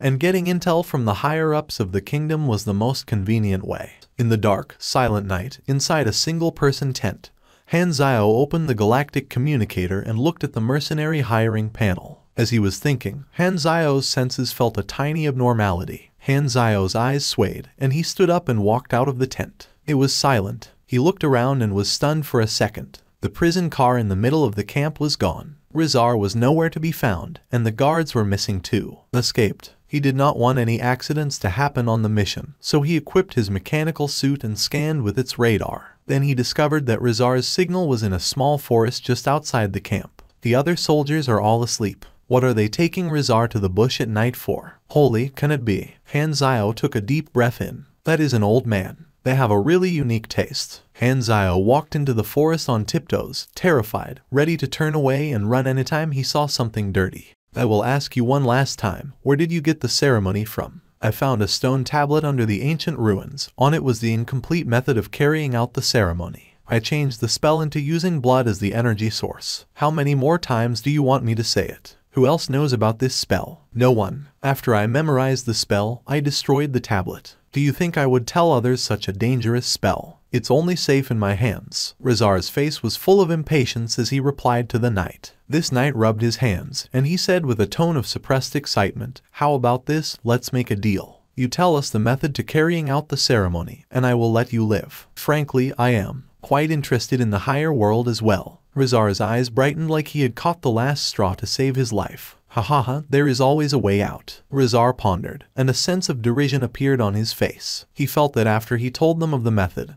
these people would definitely kill him. He secretly raised his alert and asked, how do I know you don't just want to trick me out of my spell? We are the guards on duty during this time, the knight before him said. If you die, it will easily be traced back to us. Hearing the footsteps, the people immediately turned around. When they saw who it was, they were all shocked. Rizar's face changed immediately. You again. If their conversation had been overheard, his tinder of hope would be extinguished once again. Hanzio looked around and noticed that although these knights were surprised, they did not panic like their private deal had been found out. What's going on? Hanzio decided to speak first. Yo, you heard. A knight asked carefully. Guess. Hanzio's eyes landed on his steel sword. Kill him. That knight yelled as he turned around and stabbed his sword at Rizar's chest, blood splashing all over. Hanzio's expression was strange. He had thought that these knights were going to fight him, but what was happening now? Rizar's eyes widened. Can anyone explain this? Hanzio glanced at the knights. They closed their mouths and did not say anything. Hanzio turned to look at the deeper side of the forest and said to the darkness, "The one hiding? They're not speaking, so you will explain it to me." The sound of footsteps approaching appeared in the forest. Having hidden for a long time at the side, Rex walked out with a serious face. He knew that he could not hide anymore as soon as Hanzio appeared. Rex took a deep breath and said slowly, "These knights are my supporters. I arranged for them to be on duty at the same time. Bringing Rizar here was to kill him." Hanzio raised his eyebrows and said, "Isn't he already captured? Why bother killing him secretly? Just kill him in broad daylight." Rex shook his head and said, "The king wanted me to capture him alive, interrogate him openly, and lock him in a cell. Captain Blackstar, you're not someone from our kingdom, so I shall tell you bluntly. For criminals at the level of ascenders like Rizar, the higher-ups of the kingdom will very likely give them to the Godaran emissary in exchange for something. This way, Rizar will still be alive, and his dream of going to the higher world will become true as well. When it comes to this kind of person that almost killed 1,000,000 of others for his own sake, I don't even want to give him the slightest chance of staying alive. Also, Rizar knows the ceremony to absorb the origin water. Maybe someone in the kingdom is interested and might force him to share the ceremony spell in exchange for not killing him. Then this horrifying spell might be leaked out. If that happens, something like this will happen again. Therefore, even if this means disobeying orders from the king, I can't let him reach the kingdom city alive."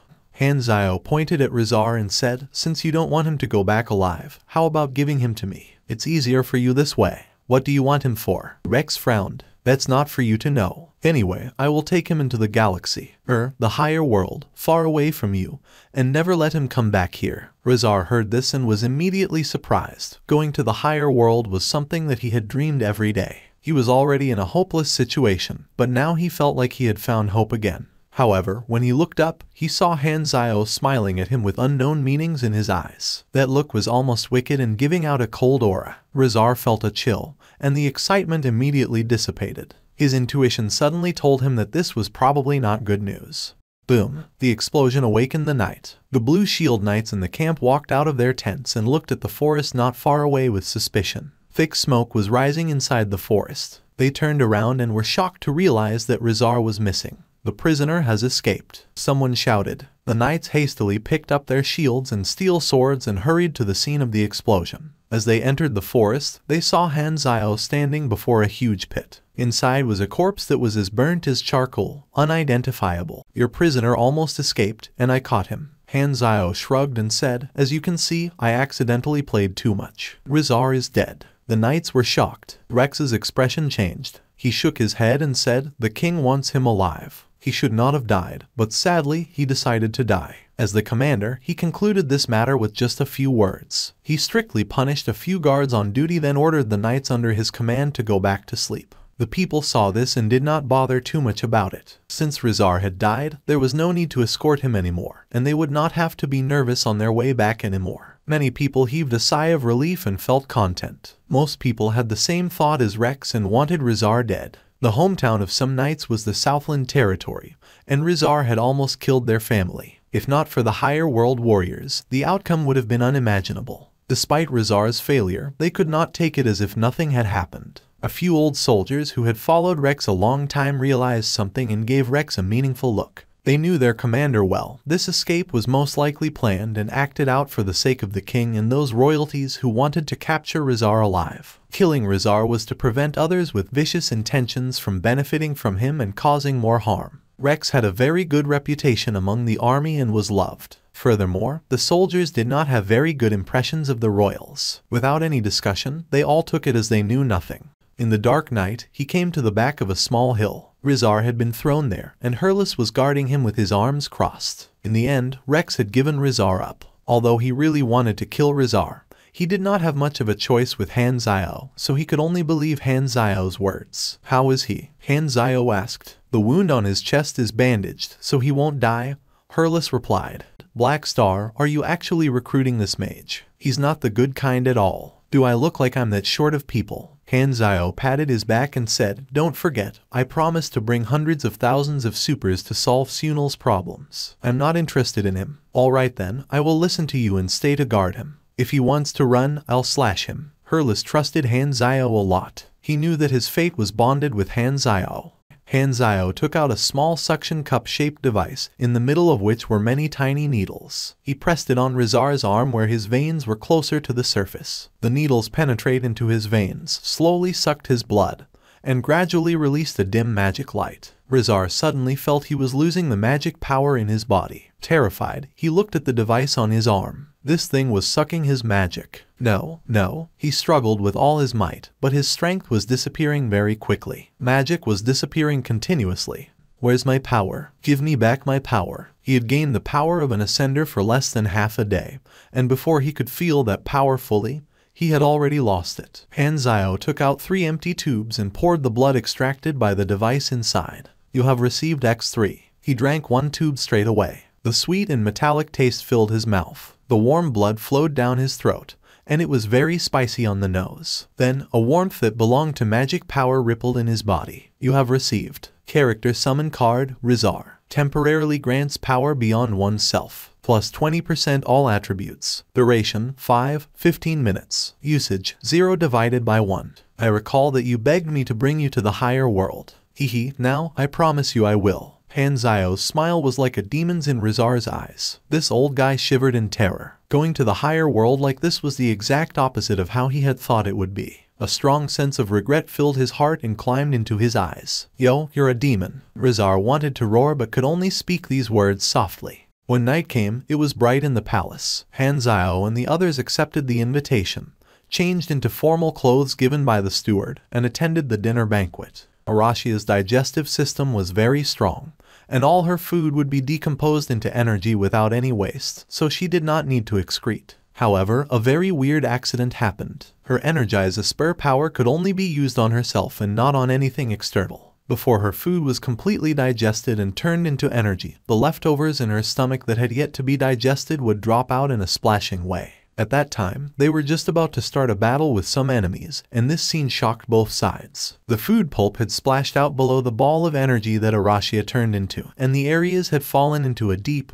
awkward silence. Ever since then, Arashia would always count the dates before consuming any food, calculating whether she would need to use her powers before her food was digested. Captain Black Star, what did you want to talk to me about? Han Zio lowered his voice and said, I have a special kind of intuition ability. When I arrived on this planet, I felt that there was some kind of virus from space that's here on planet Dawn. King Gala was shocked. He sat up straight and said, are you saying that our planet is infected by some kind of illness? No, this is just a feeling. The details still require some research on if there were any similar symptoms appearing on a large scale. Only then can the virus be confirmed to exist. King Gala took it very seriously and ordered the steward to arrange the intel of all the territories. King Gala took a look, shook his head, and said, it's all usual infectious diseases. There don't seem to be any new symptoms in a large scale. Han Zio raised his eyebrow and said, it might not be falling sick. It can also be some kind of unusual behavior, such as sleeping more than usual. King Gala froze for a moment. Who would check on the sleeping quality of others out of nowhere? Everyone slept with their doors closed, and no one would talk about how their sleep was the previous night with every person that they met. There was no record of the sleeping quality of the people. King Gala suddenly thought of something. This year's mineral production from the territories is 16% less than last year, but the mines did not dry out, and the number of miners is more than last year. The factor that could have affected the production rate can only be the duration of work. Maybe it has something to do with this. Maybe. Han Zio gave King Gala another look. This king seemed quite capable as he was able to notice a hidden connection between matters that did not seem to have any relation. The next day, Han Zio kindly rejected King Gala's invitation and left King City. He called the spaceship of a nearby partner out in the wild, picked up Hurlus and Rizar, and headed back to Jubilee Hub.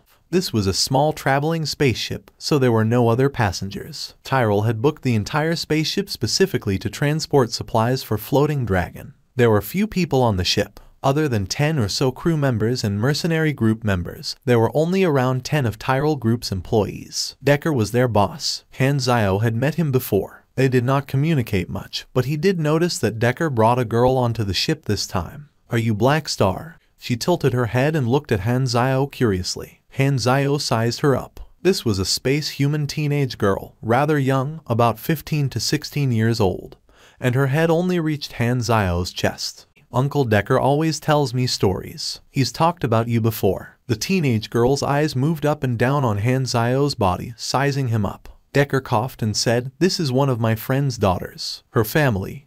Let me take care of her temporarily. She wanted to follow me no matter what, so I brought her onto the ship." "What's your name?" "Sylvia." "Quite a nice name. What's your home planet?" Sylvia curled her lips. "Are you doing an identity check, Uncle?" "Uncle?" Han Zio was speechless. He was clearly young and handsome. What nonsense was she talking about? Sylvia glanced at Han Zio sideways, changed the topic, and said in disdain, "I heard you mercenaries have no morals and fight for whichever side pays higher. I really want to know, is the money earned from selling your souls not hot to hold?" Han Zio raised his eyebrows. Before he spoke, Decker pulled Sylvia back in terror, scolded her, and hastily apologized to Han Zio. "She doesn't understand many things. Please don't take it to heart. It's alright, understandable." Han Zio waved his hands. Words had basically zero impact on him, so of course, he did not care. "This small girl has quite some guts. She knows we are a bunch of brutes, yet he still dares to question me right in my face. Quite brave. And not a small girl." Sylvia was a little angry and pushed her chest up.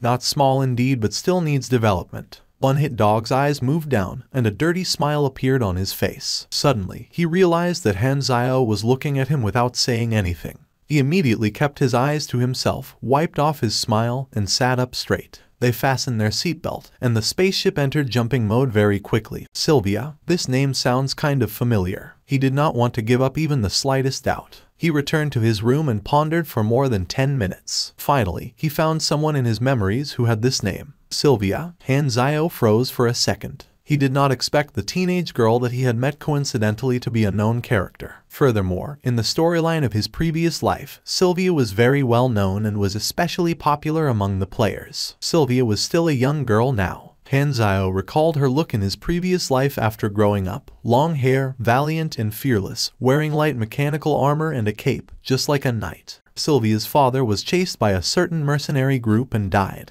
She was still young back then, so she took the path of revenge. She moved from forces to forces, learned mechanic class knowledges, and became a galactic pirate chasing after that mercenary group. Sylvia was the arch-enemy of the Mercenary Alliance. Players back then took part in the Mercenary Alliance event. In their eyes, Sylvia was a renowned villain boss of the opposite party. Many players received missions to chase and kill Sylvia, but they all failed. Sylvia was too strong. During the times of opposing the Mercenary Alliance, Sylvia often appeared in the eyes of the players. Then, through what looked like an accident, she discovered that her father was the bad guy and knew that her father deserved his death. She then disappeared for a period of time. When she reappeared, she was not a galactic pirate anymore. She became a freedom fighter of Shattered Star Ring, helping the people who were victims of harm, dealing with some criminals, and being responsible for quite a number of famous events. Why am I thinking of this? Didn't expect to meet a future celebrity. Han Zio stroked his chin. For some reason, he felt somewhat strange, like he had missed some important information.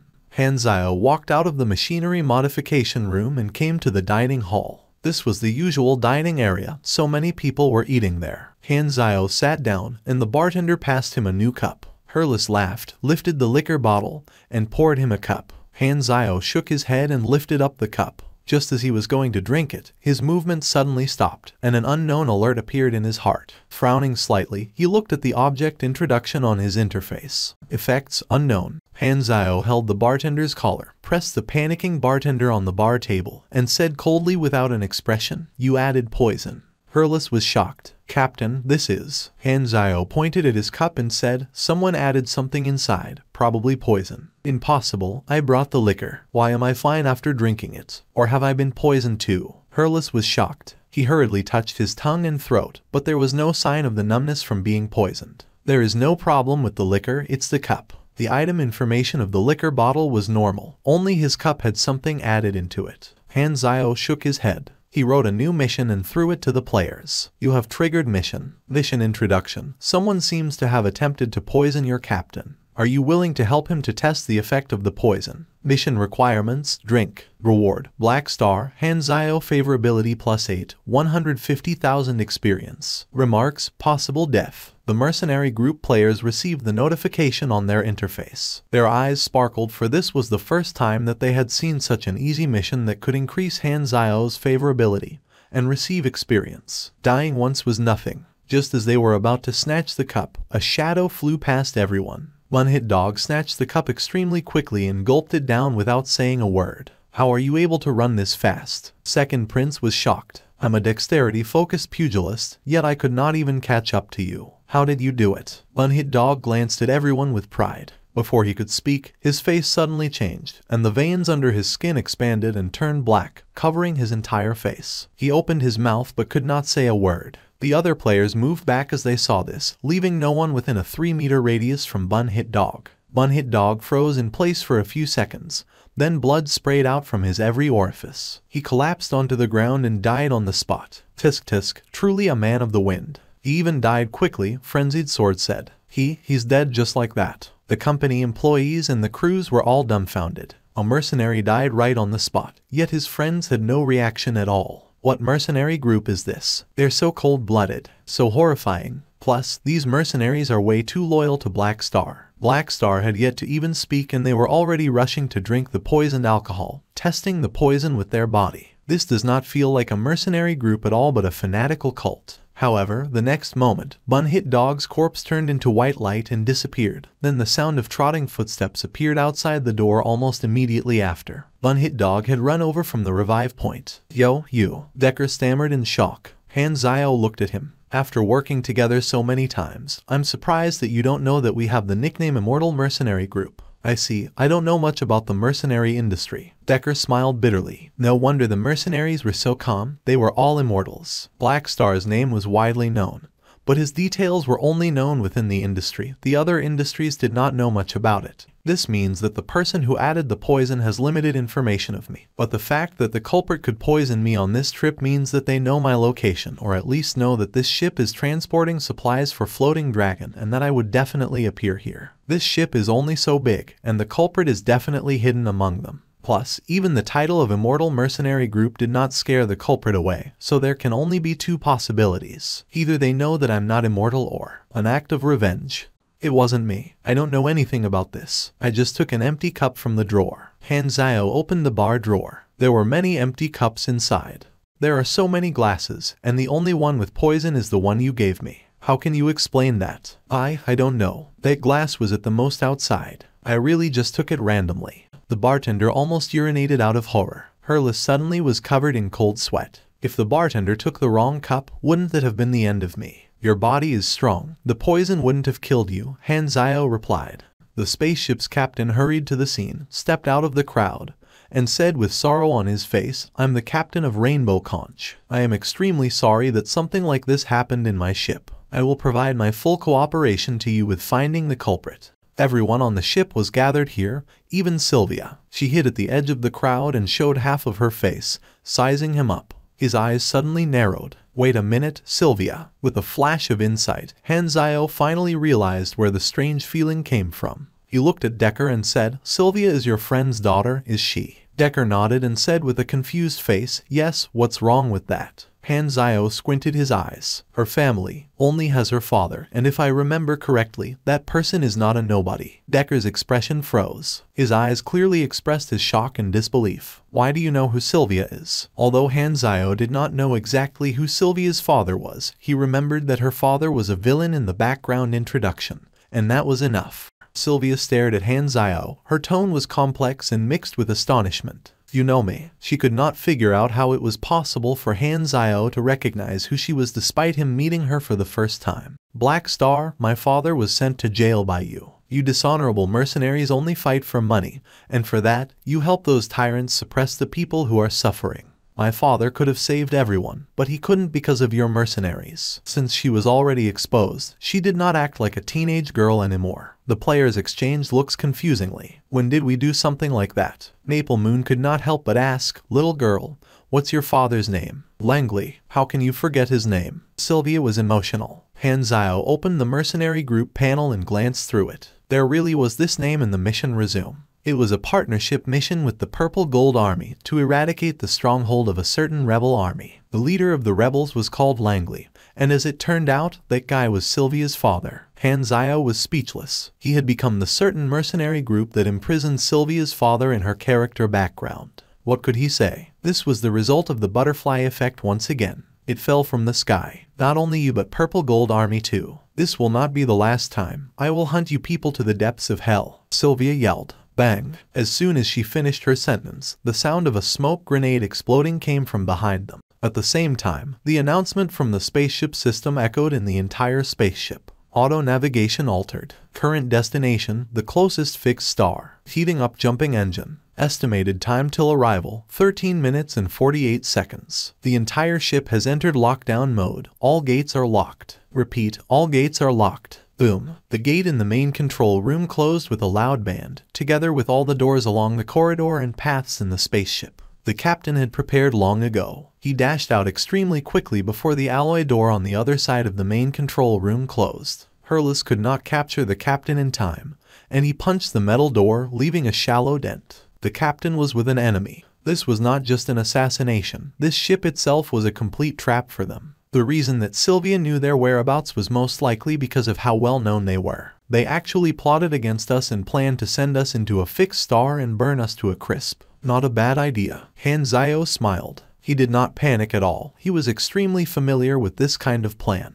He had fought the Germinal organization this way back then. What do we do now? Hurles looked at him. Hanzio walked in front of the main control panel, pressed on the screen, and opened the spaceship system interface. He stretched his fingers, shook his head, and laughed. I'm a mechanic. You guys blast the alloy gate open. Some of you go to the central computer room and insert this chip, and the rest of you go to capture Sylvia and her allies.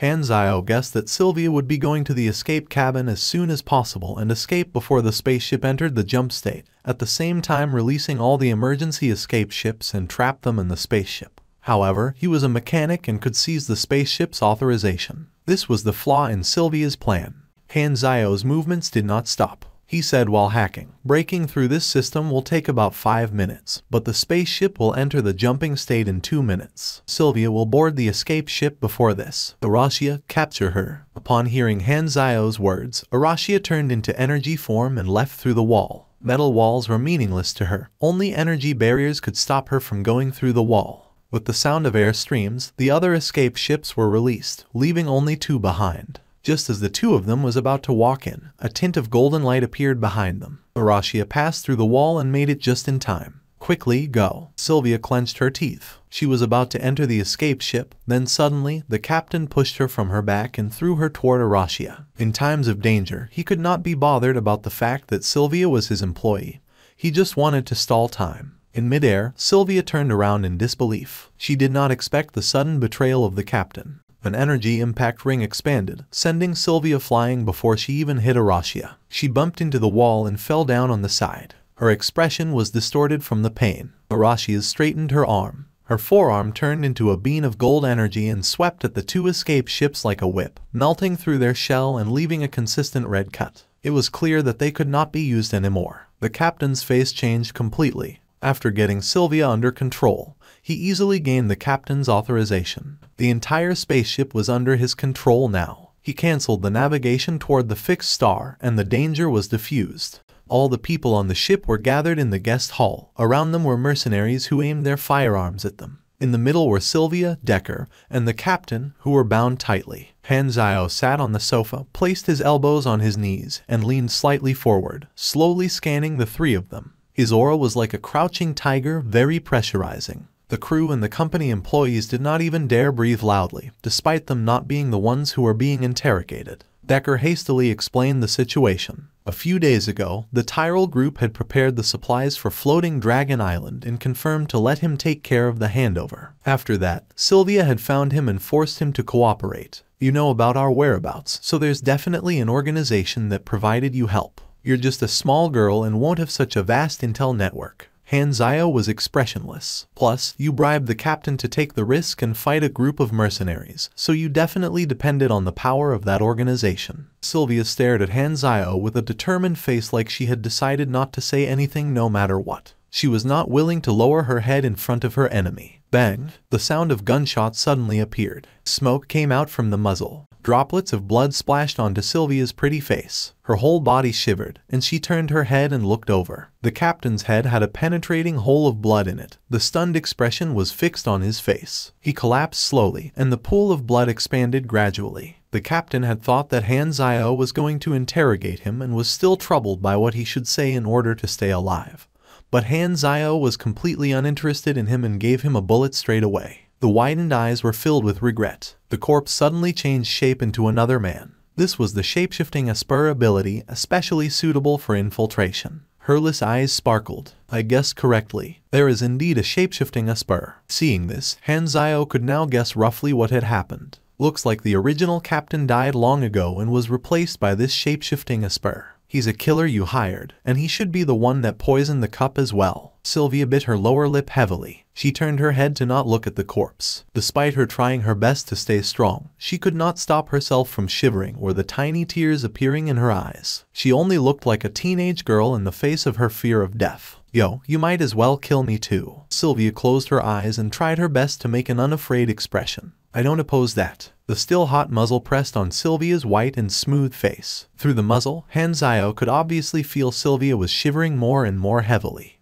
Wait a minute. Who tied her up like this? Han Zio had only just realized the superb tying skills used on Sylvia. One-Hit Dog raised his hand immediately like a good student answering a question. He said with a bright smile on his face, I did. Doesn't it look amazing? You're really letting yourself go. Frenzied Sword's mouth twitched. On the side, Herless shook his head and asked, Black Star, what are you planning to do with her? Pack up and prepare to leave. Knock her out and lock her up. Sylvia's tiny face was filled with shock. She looked up and said, Where are you taking me? To see your father, Han Zio said coldly. Sylvia's eyes widened instantly. She could not believe it. Why are you doing this? In the stably moving hovering battle vehicle, Sylvia was feeling complicated. A few days ago, when she failed the assassination, she had thought that she was going to die for sure. But to her disbelief, not only did Han Zio not kill her, he even brought her to see her father. In the rare times that she was awake along the journey, she had been questioning if this was a dream. Without approval from the Alliance, she would never be able to enter the heavily guarded Agalo prison city. She had thought that she would never see her father again. Sylvia could not understand why Han Zio was helping her. To let you know that your hatred is meaningless and how unworthy it is for you to give your life for him.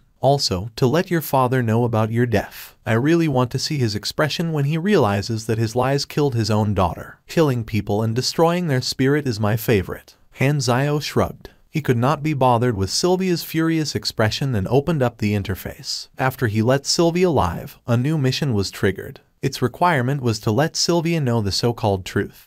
Langley had originally been a high-ranked army officer of a nation, almost a warlock that had a land of his own. His life was good, and he was paid handsomely too. However, one day, he suddenly used his influence to provoke the army, recruiting quite a number of people in secret and gathering a group of rebels, looking like they wanted to form a nation on their own. He called it an uprising, but in reality, they were doing immoral things. They built a very firm stronghold and fought with their old superiors for many years. In the end, they were demolished by a group of galactic mercenaries who fell from the sky and penetrated straight into their headquarters. It's you. Why are you here? You're very afraid of me. Han Zio walked to the cage with an expressionless face. Shouldn't you thank me? If it was the other mercenaries that got to you, they wouldn't even have wasted their energy to pick up your corpse. Do you think you would be standing here with your full body like you are right now? Although there was a cage between them, Langley did not feel safe at all. Your daughter Sylvia. I don't know what lies you told her, but she believed whatever bullshit you said and feels that you're a great man and a liberator of the people. She wanted to avenge you and tried to assassinate me. What? Langley's face changed instantly. He pounced at the railings and grabbed onto the heated cage, not caring about the high temperature burning through his hands and the burnt smell that came out of it. His face could almost touch Han Zio's face,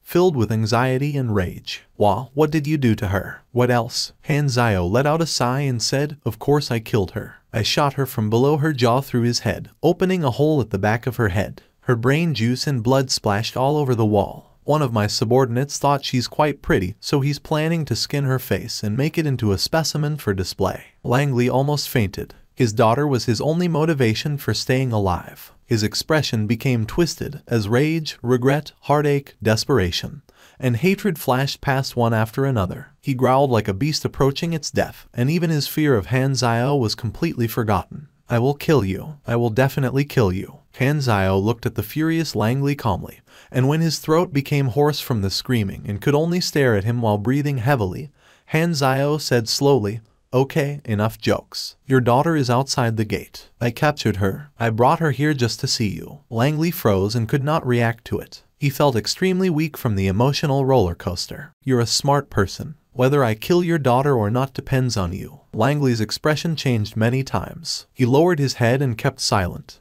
Langley's eyes were filled with complicated emotions. He said with a hoarse voice, "I will do it. I will tell her everything about me. I was a high-level spy for another force from the start. I was controlled by someone else, and everything I did was to overturn the rules built by the new Phylan Alliance. I will tell her that I have been lying to her. I'm not who she thinks I am. I'm just a despicable traitor, an evil man who destroyed thousands of families for his own benefit. I will destroy the image she has from me and make her feel completely disappointed in me, her father."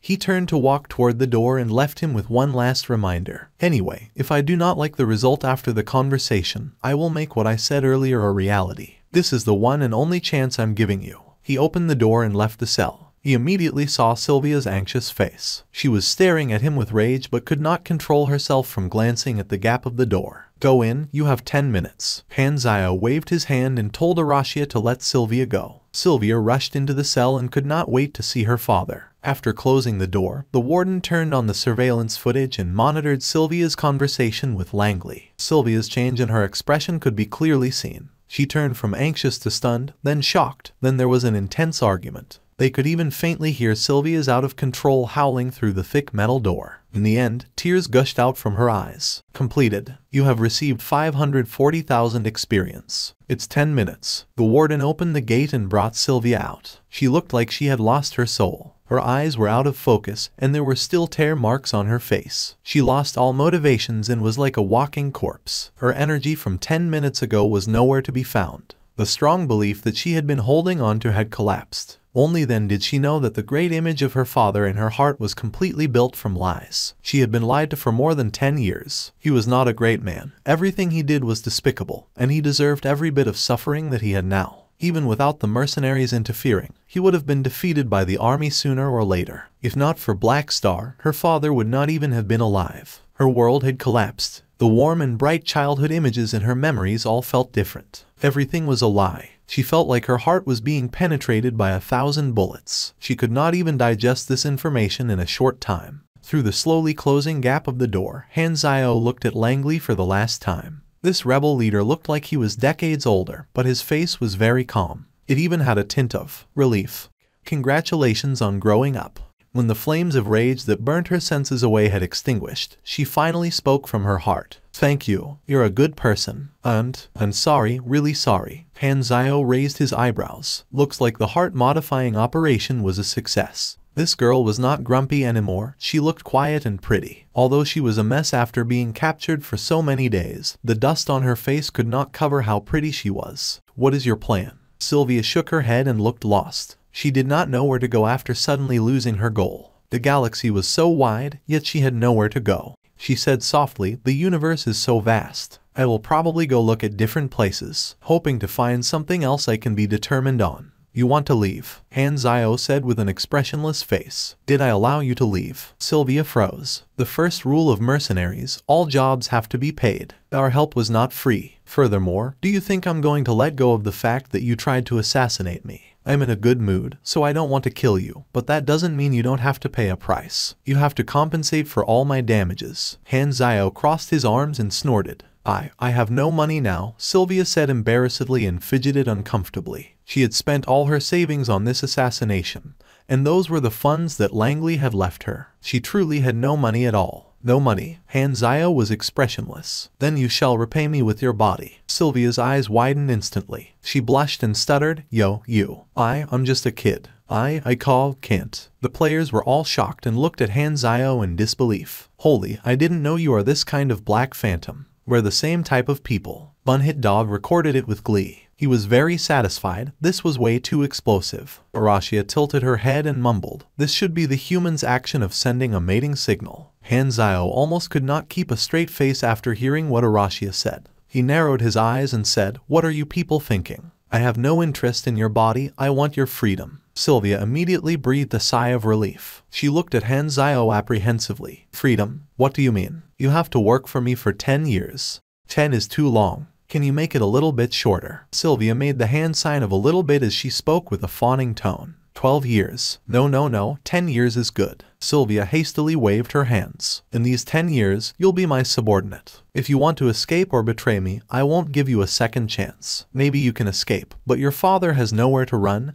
Han Zio said coldly. Hearing the threat, Sylvia's face became serious for a second. She wanted to be angry but felt powerless to do so. With her emotions in turmoil, she lowered her head and said softly, "I won't run from my own mistakes. It's just 10 years. I'm still young, so I can afford it. I don't have anywhere else to go now anyway." Since Han Zio had chosen to let Sylvia live, he definitely had to make use of her value and create more profit than killing her would. Sylvia was at least a grade A super at her peak in his previous life, so she was quite a good potential stock. By recruiting her, he could consider it as having another high-quality officer. Furthermore, she was talented in the mechanic class, which suited his abilities. She could become his assistant. Although she needed time to grow, it was worth the investment. Han Zio wanted mature grade A supers too, but tricking someone with a higher grade was way too difficult. There were not that many people who were as easy to trick as Herlis, and even tricking Herlis had not been that easy. According to Sylvia's personality in his previous life, although she was sometimes extreme, she could be considered as normal after giving up on vengeance. Now, this process had been completed many years in advance, which could only be for the better. Furthermore, no matter what, Sylvia was a popular character. This could indirectly increase the popularity of his faction among the players, giving his faction more fame. For the possibility of not being able to control her in the future, the great mechanic Han was not worried at all. Not because he was arrogant, but even the player's growth speed could not match his. If he did not have this tiny bit of confidence,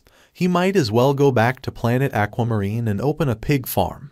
The main members of the mercenary group were temporarily the players. When they disappeared, the team that he could command was only the Sunal division. There were too few NPCs. While the players are away, the income of the mercenary group will decrease. I can halt our operations temporarily and make time to recruit more people. When version 2.0 starts, the mutation disaster will break out. I have more than 800,000 ENAs, enough to buy 2 advanced knowledges and complete the class advancement mission. However, I'm now at level 95, and there'll be a promotion mission at level 100, meaning I can only increase my level by 5 after spending all my money. It's best to first get a subclass, reach level 100, and look at the promotion mission. If it can't be completed in a short time, there's no hurry to spend this 800,000, and I can save it as funds. One type of subclass was known as the attribute subclasses, such as this. Every time it leveled up, it would hugely increase an individual attribute, and there were no free attribute points, only potential points. Every level provided an increase of 10 intelligence. The 5 levels that Han Zio had just acquired gave him 50 intelligence. Intelligence was the core attribute of the mechanic class as it was related to machinery affinity. Seeing the promotion mission for level 100 was his main goal. With just one look, Han Zio suddenly started to question life. Your total level has reached 100. Complete the promotion mission to continue leveling up. Kill an enemy that's 1 grade above you. Note, this mission can be completed with a team, but the team members cannot have a higher grade than you. Progress, 0 divided by 1. God damn it. Han Zio clenched his teeth. This promotion mission was not the most difficult one, but due to his grade, its difficulty multiplied many times. He had met a similar promotion mission before when he was level 40. Its requirement was to kill 3 targets that were 5 levels above him. Compared to an entire grade, 5 levels was nothing. I'm now at grade B, doesn't that mean I have to kill a grade A enemy? Han Zio's mouth twitched. If this mission appeared at a lower level, it would only have been a little challenging, but it became multiple times more difficult as the levels increased.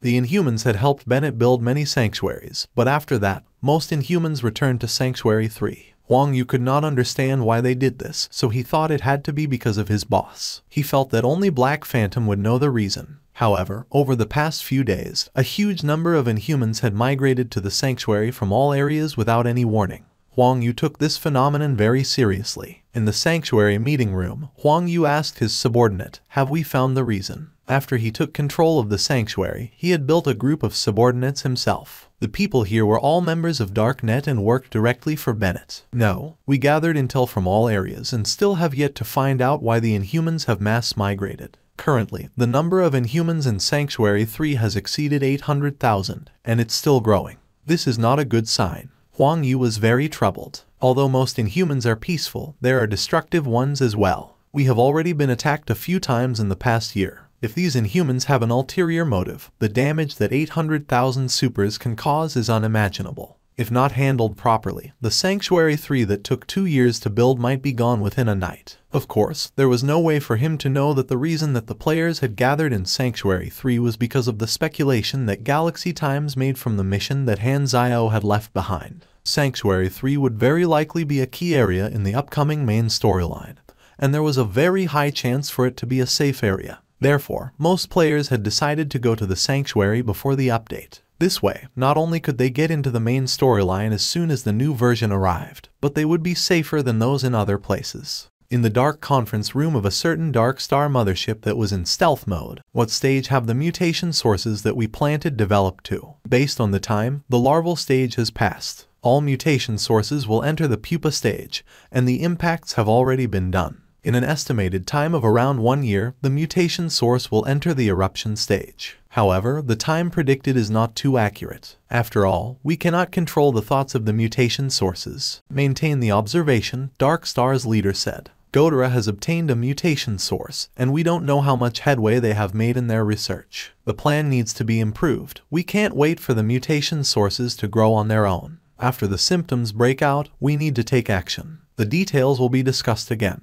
Anner, how's Ember? The last question was directed at Anner, one of the greatest supers in Dark Star, Ember's teacher. A voice came out of the screen that represented Anner. I made him focus on training his power, and it's going quite well. His strength has increased visibly. There's more than a 20% chance that he can enter Calamity grade.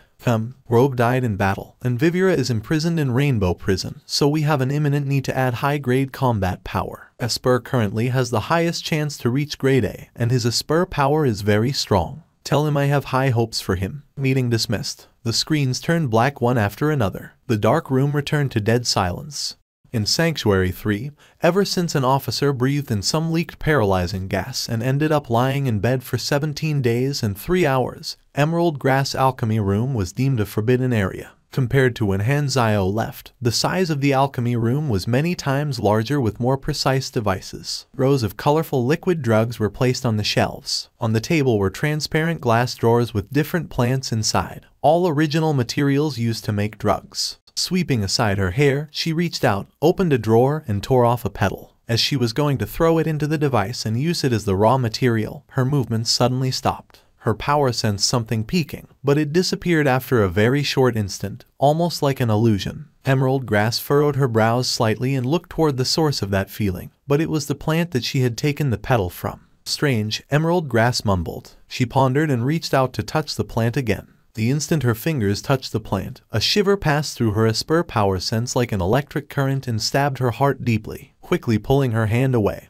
Emerald Grass took a few steps back and looked at the plant with shock and suspicion. It's not an illusion. There's a very real sense of peeking when I touched it. If not for her power to observe the tiniest changes in plants, she would not have felt the change. Disbelief flashed through her eyes. This plant, is it consciously sensing me? Emerald Grass suddenly thought of something. Her expression changed, and she hastily touched every plant in the room. Most plants did not change, but a quarter of the plants gave her the same feeling. In the enormous alchemy room with not a single other person, she felt like she was surrounded by countless eyes peeking at her silently. A shiver went down her spine uncontrollably. These immobile plants seemed to have grown eyes, looking at and observing her. Something's wrong. Something's very wrong. Emerald Grass murmured. It was late at night. In the internal personnel residential area inside the sanctuary core area, Gila, who was in a black windbreaker, was sitting on the rooftop, looking up at the starry night. Ever since Hanzio left, she would go up to the rooftop occasionally and look up at the stars blankly. In the past year, Gila had not left the sanctuary, and Aurora's health had recovered. Aurora's power was recovering slowly, and she was gradually growing taller. She was not skinny and tiny like before anymore. Her skin became whiter and smoother with a tint of healthy redness. "Are you looking at the moon again, sis?" Aurora looked up. "The moon isn't what I'm looking at." "I know, you must be thinking of Uncle Black Phantom." Aurora smiled and said, "I miss him, too." "Who says I'm missing him?" Gila snorted. "I'm just curious about what the universe looks like." I only occasionally guess what he's doing in space. That guy left a strange disaster prophecy and left us afraid while he's having fun in space." Aurora's eyes moved around and blew a shining kiss, which flew to Gila's cheeks. Gila waved her hands and dissipated the rune of light in front of her. "Stop it." At this moment, Aurora's movement suddenly stopped. Her smile froze on her face, and her body started to shiver uncontrollably. Gila looked down. Her expression immediately dropped. "What's wrong? Are you sick? I'll go find that pharmacist." "No." Aurora opened her mouth with some difficulty, her tiny body still shivering. "My power sensed a very strange creature." "No, that thing can't be considered a creature." "I don't know what is that either." Gila was bewildered. Aurora's power could sense signs of life. She had never seen Aurora get so horrified just because she sensed a certain life form. "What did you sense?" Aurora closed her eyes, her lips pale. "It's very tiny, but very huge too. It's spreading." When her eyes reopened, they were filled with horror. "It's everywhere." In the Black Star Stronghold Hall, all the players of the mercenary group were gathered together. "It's about time." King Admiral looked at the interface. "The version update will start in an hour. Let's log off here. It's safer here." Hao Tian nodded.